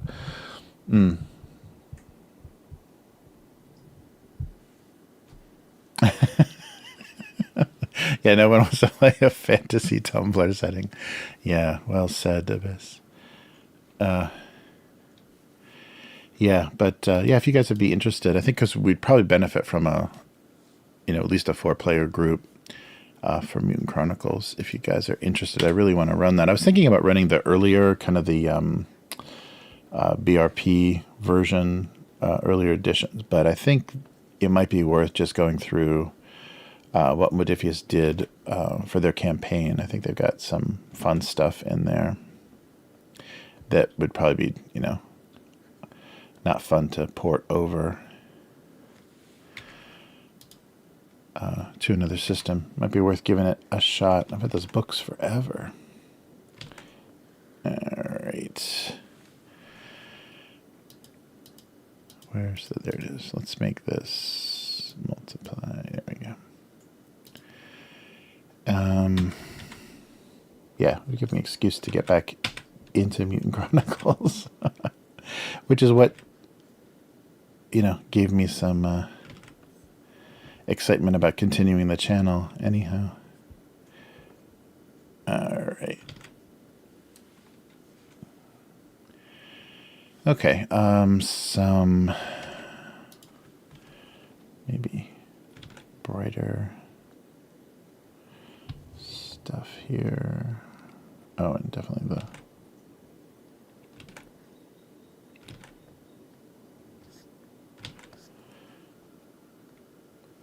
is it too much? A little bit. Okay, we don't need the edge of the mug, I think. We'll just do the coffee and the edge inside. Okay. I think that works. And wrong layer.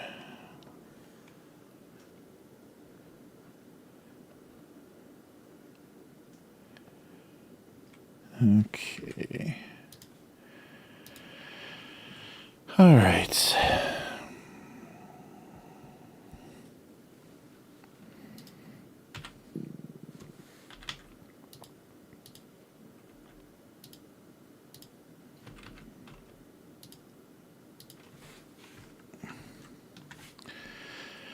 Let's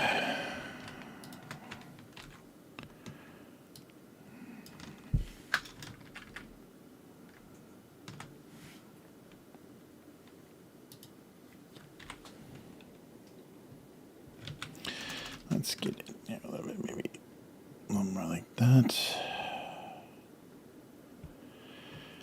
All right.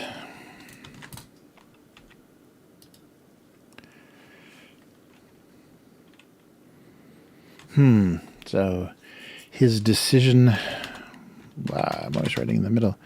His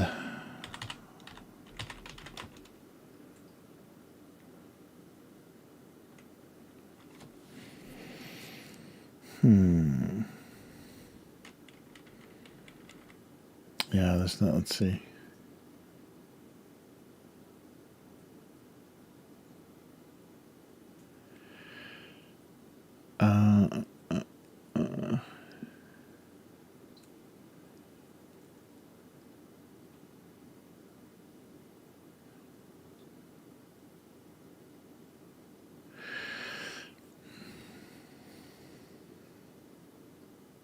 Oh, maybe realizing that they weren't even milk or sugar.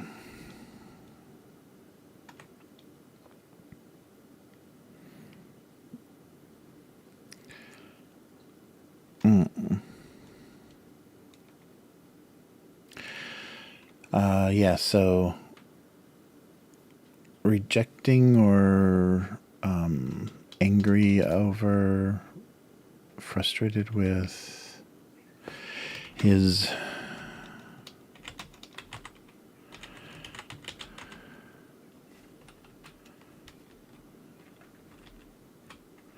frustration.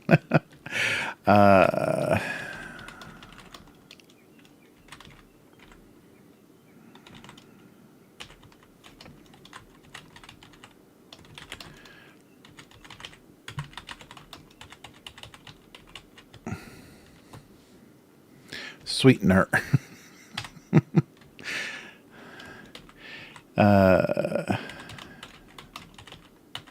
More bitter. Bitter coffee. His frustration with the non-dairy creamer and artificial sweetener made him even more bitter. Bum, bum, bum. Oops. Why do I keep doing that? Oh, that's right, because I just typed the text.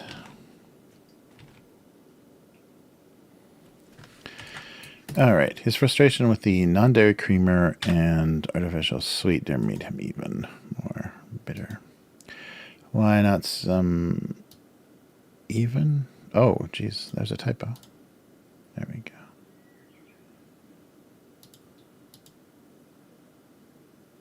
May, what? Where is this? Ignore. Oh, there's some, fucking hell. Yeah, some Latin in here. Get this out of here. Okay, let's try that again.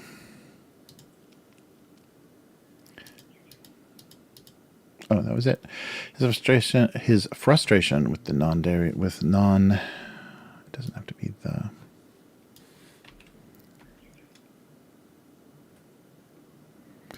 Creamers and artificial sweeteners.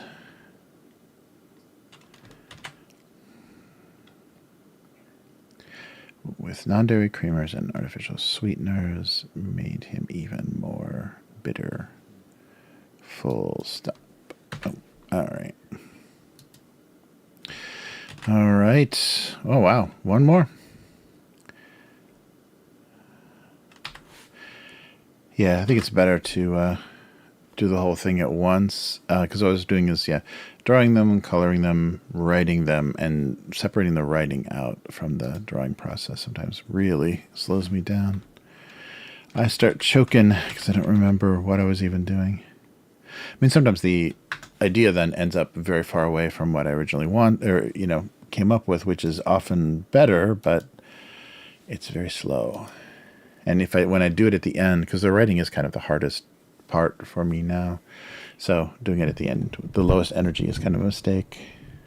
Oh, Monty Python. Yeah, yeah, yeah. Oh yeah, Forbidden Lands would be fun. Yeah, Matt was saying the campaigns they did for Forbidden Lands are very much like this Dragonbane one. What we're going to do, it's a lot of connected sites that tell a story, so that would be really fun.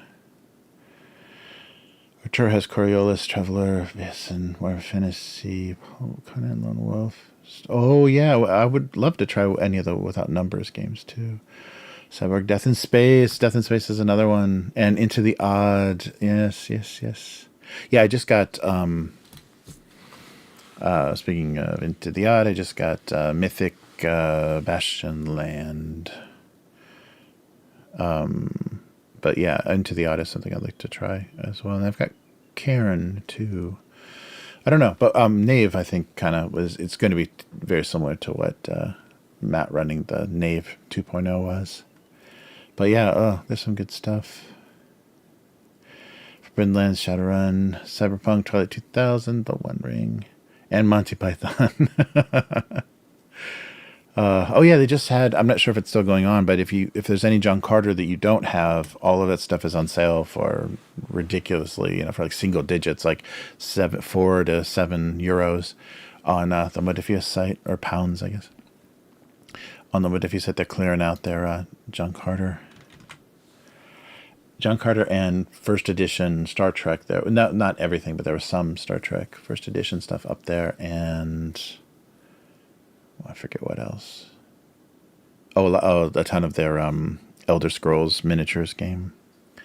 They're really unloading that. I'm glad I didn't go. Glad I didn't invest in that. I hate to see when obviously the companies themselves are bailing on stuff, and that was frustrating. I'll probably make a video and talk about that because I want to show off my Strontium Dog set. But Warlord Games is giving up on their 2080 licenses, and they're just clearing out all their 2080 skirmish games. So all the ABC Warriors and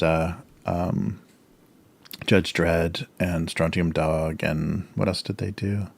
They did a bunch of different series from 2000 AD. And maybe it's just a licensing thing. Maybe they don't want to keep paying for them when they're not really selling. But that's the frustrating thing. It seems like they do a big release and a big pop, and they do a bunch of stuff, a big set, and you can buy it as a bundle. Then it kind of lingers on the store and then just disappears. So that's frustrating. It took me forever to find the Strontium Dog set once it was off of retail, because the eBay sellers and stuff are pretty horrible with their hoarding. The pricing is not good. All right, one more simple idea. Let me try this tea.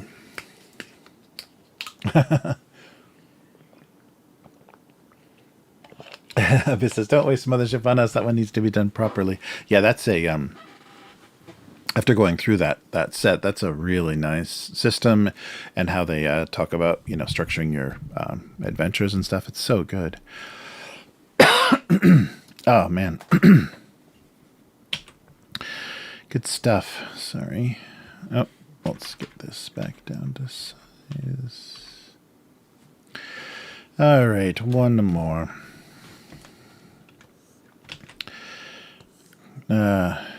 Glass of water, ice cube joke.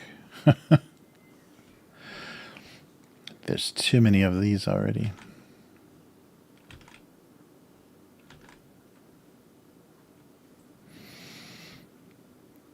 Oh yeah, let's try to do a single ice cube.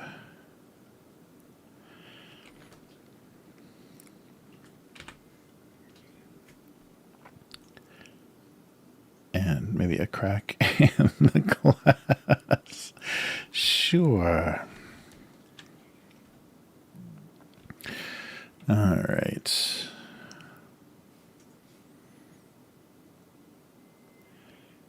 Yeah, let's see. What's the scale? Like, it's pretty good.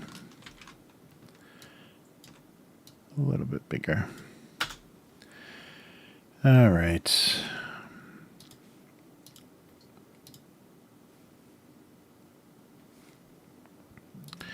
I'm going to do like it'll just be water, so like a bright watercolor.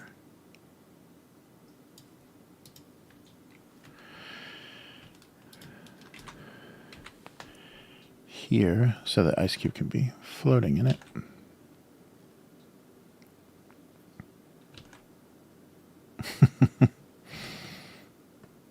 Oh, actually, and this can be on another layer. And blend it in a little bit there. Here we go.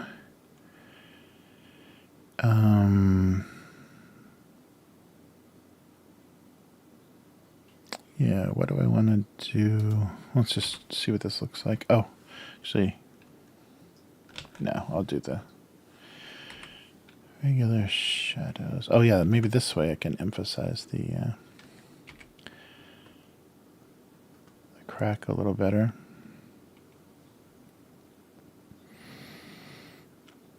And what about shading the ice cube?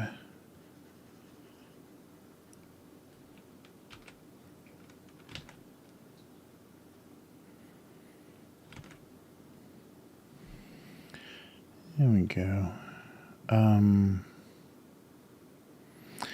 I need, I think, a line. A brighter line here. Oh.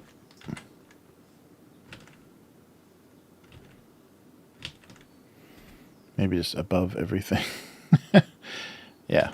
Oh no, it has to be below the shadow, I think. Yeah.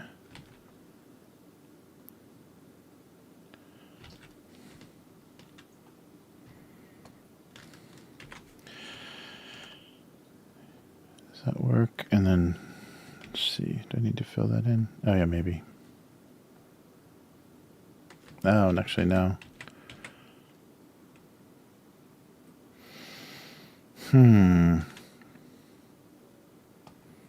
Okay. This should be pretty straightforward. Why am I having trouble with this? There we go. And then I'm going to do, yeah, kind of emphasize the crack.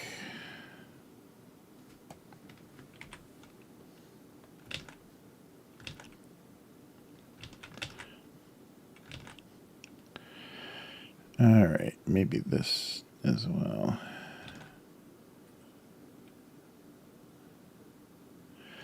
And should we do, oh, wait, some little beat?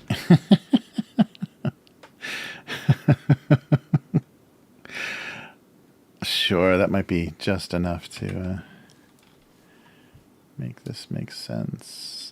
Okay, so let's try a bead of sweat here, and then on the shadow layer.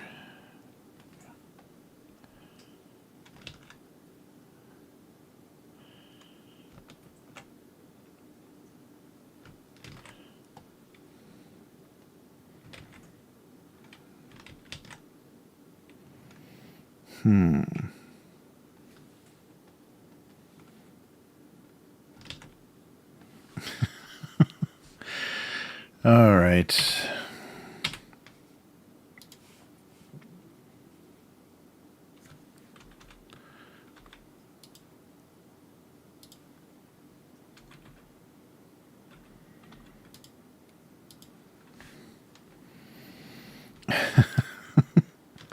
Sure, this is getting very bizarre looking. All right.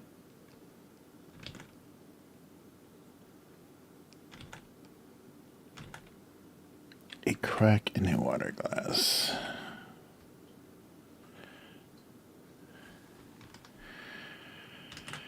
All right.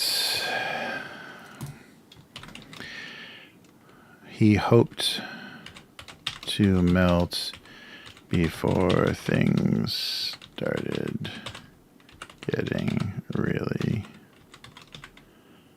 strange. Really weird, really strange? Too strange? Too bizarre? Started? How about an R there? He hoped to melt before things got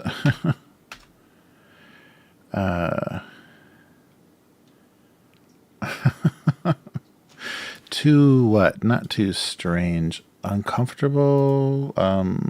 What's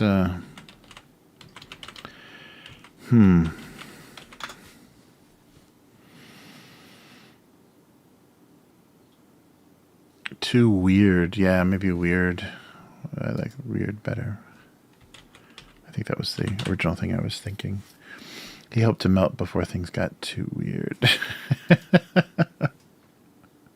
I don't know why he's floating like a iceberg, like so far above the surface of the water, but yeah, these things happen. Let's put a little blue line on him.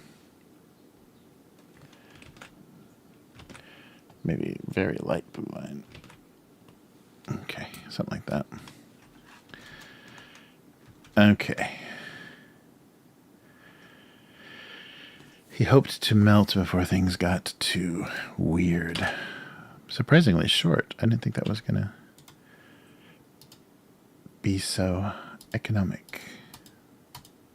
All right.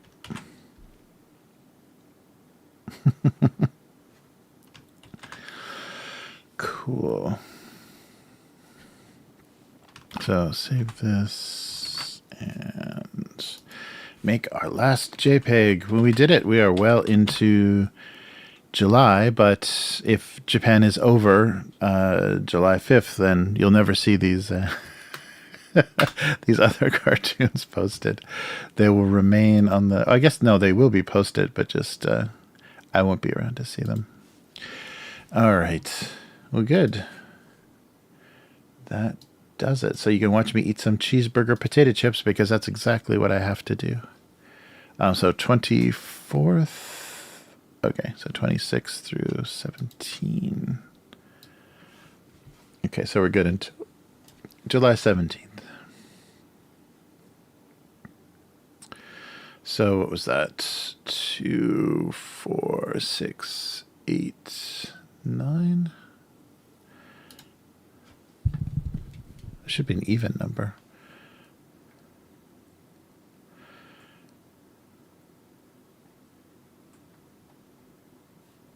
Oh, cool. All right. Yep. Everything is up there.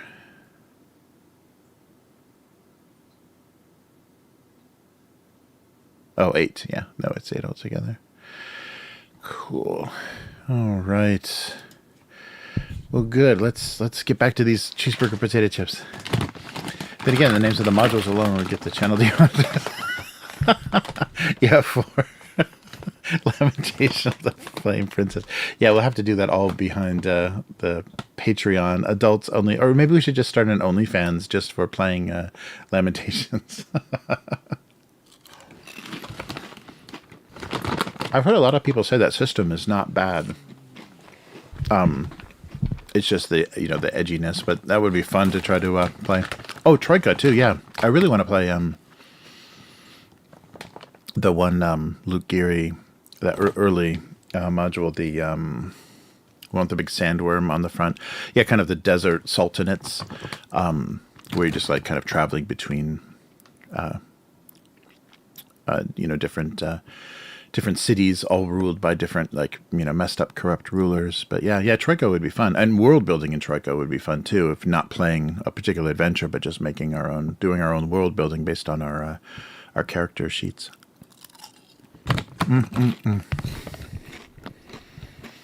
Yeah, I like Troika a lot.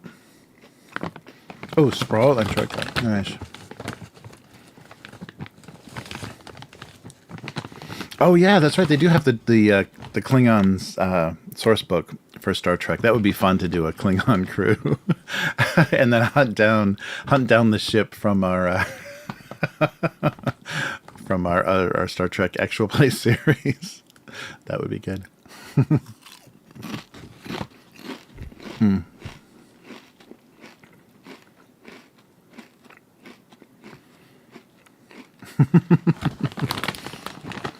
Yeah, we definitely... I'm not sure what Matt and Will think of Lamentations, but I would love to give that a shot just from the creepy weirdness, because I'd like to, do something. I'm always attracted to kind of like some of the edgier weirder settings because, and that's what, what is attractive about Morkborg and stuff is because it's got, some weird stuff, some weird unexpected stuff that you can do. Yeah, and I don't know. Yeah, I don't know what the best group for that would be, but we should try to put stuff together, and it, because we can play different days of the week, so we can have a lot of things going on at the same time. Okay, no more cheeseburger chips. These are so good. A stunning achievement in cheeseburger simulation. Oh, let's take a quick look at the stuff I posted while we're still here. See if anybody's still reading it. Let's see here. So the last one was up was June 19th. Yeah, so there should be... Actually, here, let me refresh and see if we've got the new one yet. Oh, no, it didn't go up. All right. So June 19th, Thursday, 2025, the milkshake vacillated between being delicious and unhealthy, but was cursed with being both.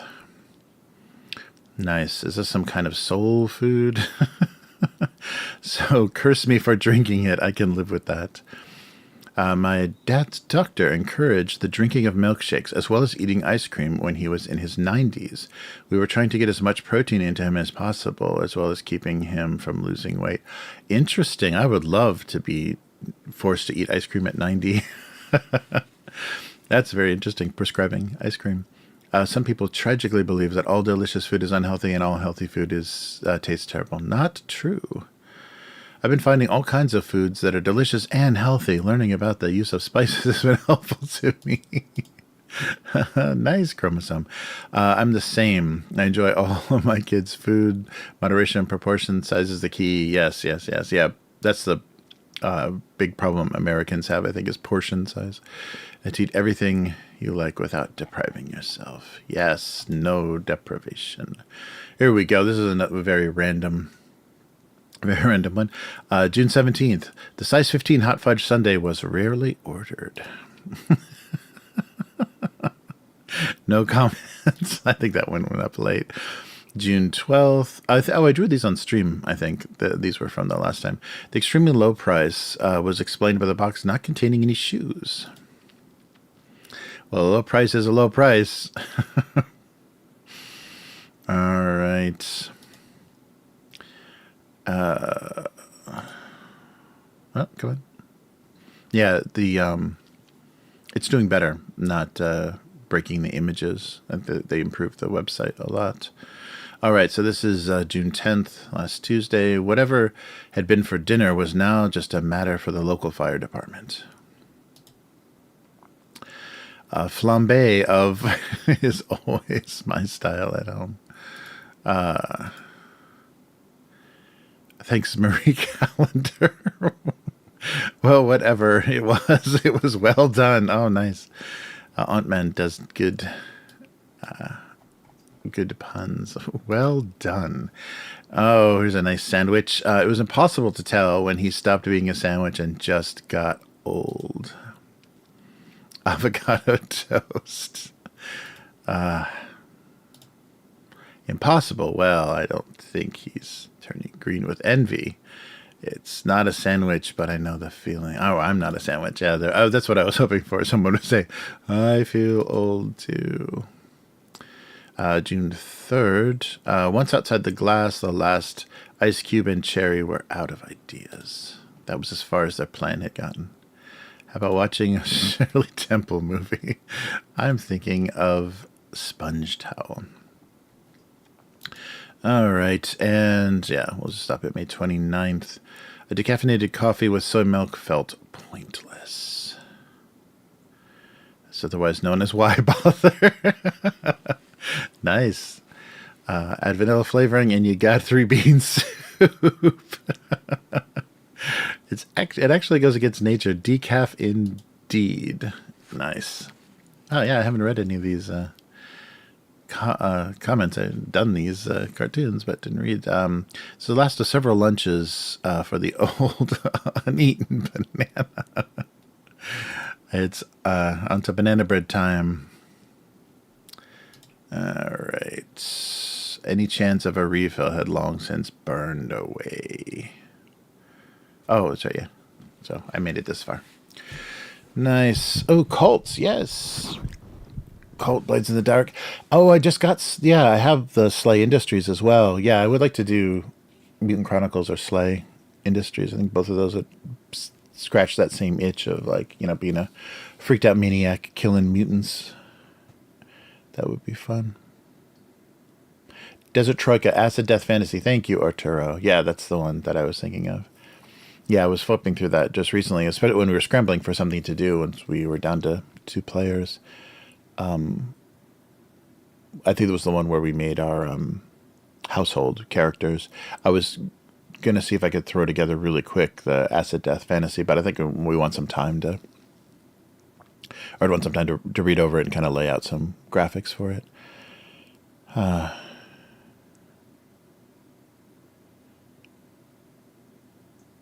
Oh, gotcha. Yeah, yeah. Mothership. Yeah, we got to do Mothership. That was the Christmas present this year in December. So, yeah, that was the plan, is to play Mothership this year. Yeah, maybe after Dragonbane, because Dragonbane, we'll have to see if they do like one adventure site a session, which is very possible, or we break it up. But yeah, I think it'll kind of differ greatly on because of their approaches. Yeah, yeah, Troika would be fun. Oh yeah, Fronds of Benevolence.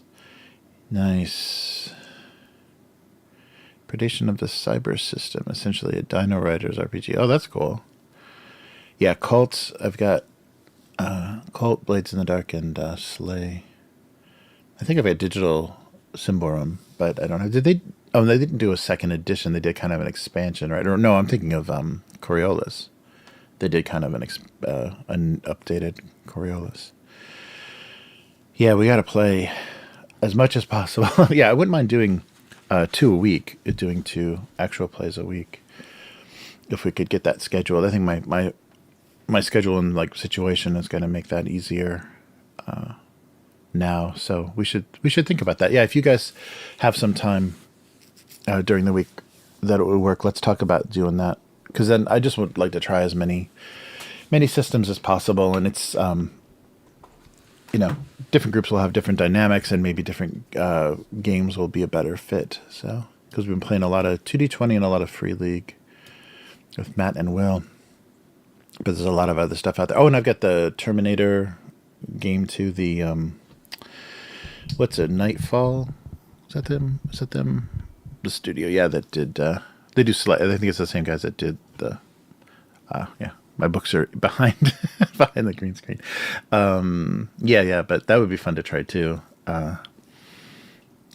Because they stick with in the first book at least, they stick with the comics, you know, the Dark Horse comics, and just the original film. So we could play a lot of Earth versus, or you know, human versus machine stuff, the Rise of the Machine kind of era. Lots of stuff.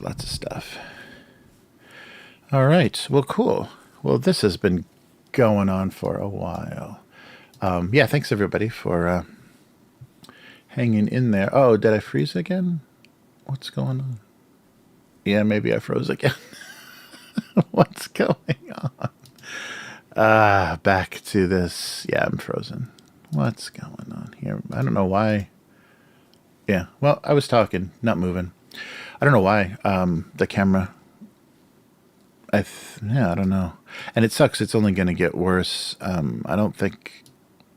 Yeah, I don't know. I don't think I'm gonna update this machine to Windows 11. It's just too old. We'll see. But yeah, well, cool. Well, it was great hanging with everybody. Thank you for Coriolis 2. That's right. Oh, that's right. They did a crowdfunding for that. That's right. Well, cool. Well, so Abyss and Arturo, yeah, let's talk about this. Well, let's come up with some ideas in the Discord, like schedule-wise and stuff. What would be fun? And yeah, and I think depending on the scheduling for Dragonbane, we might have some opportunity to drop players in and out because we've got a lot of NPCs or a lot of the pre-gens that we can take over.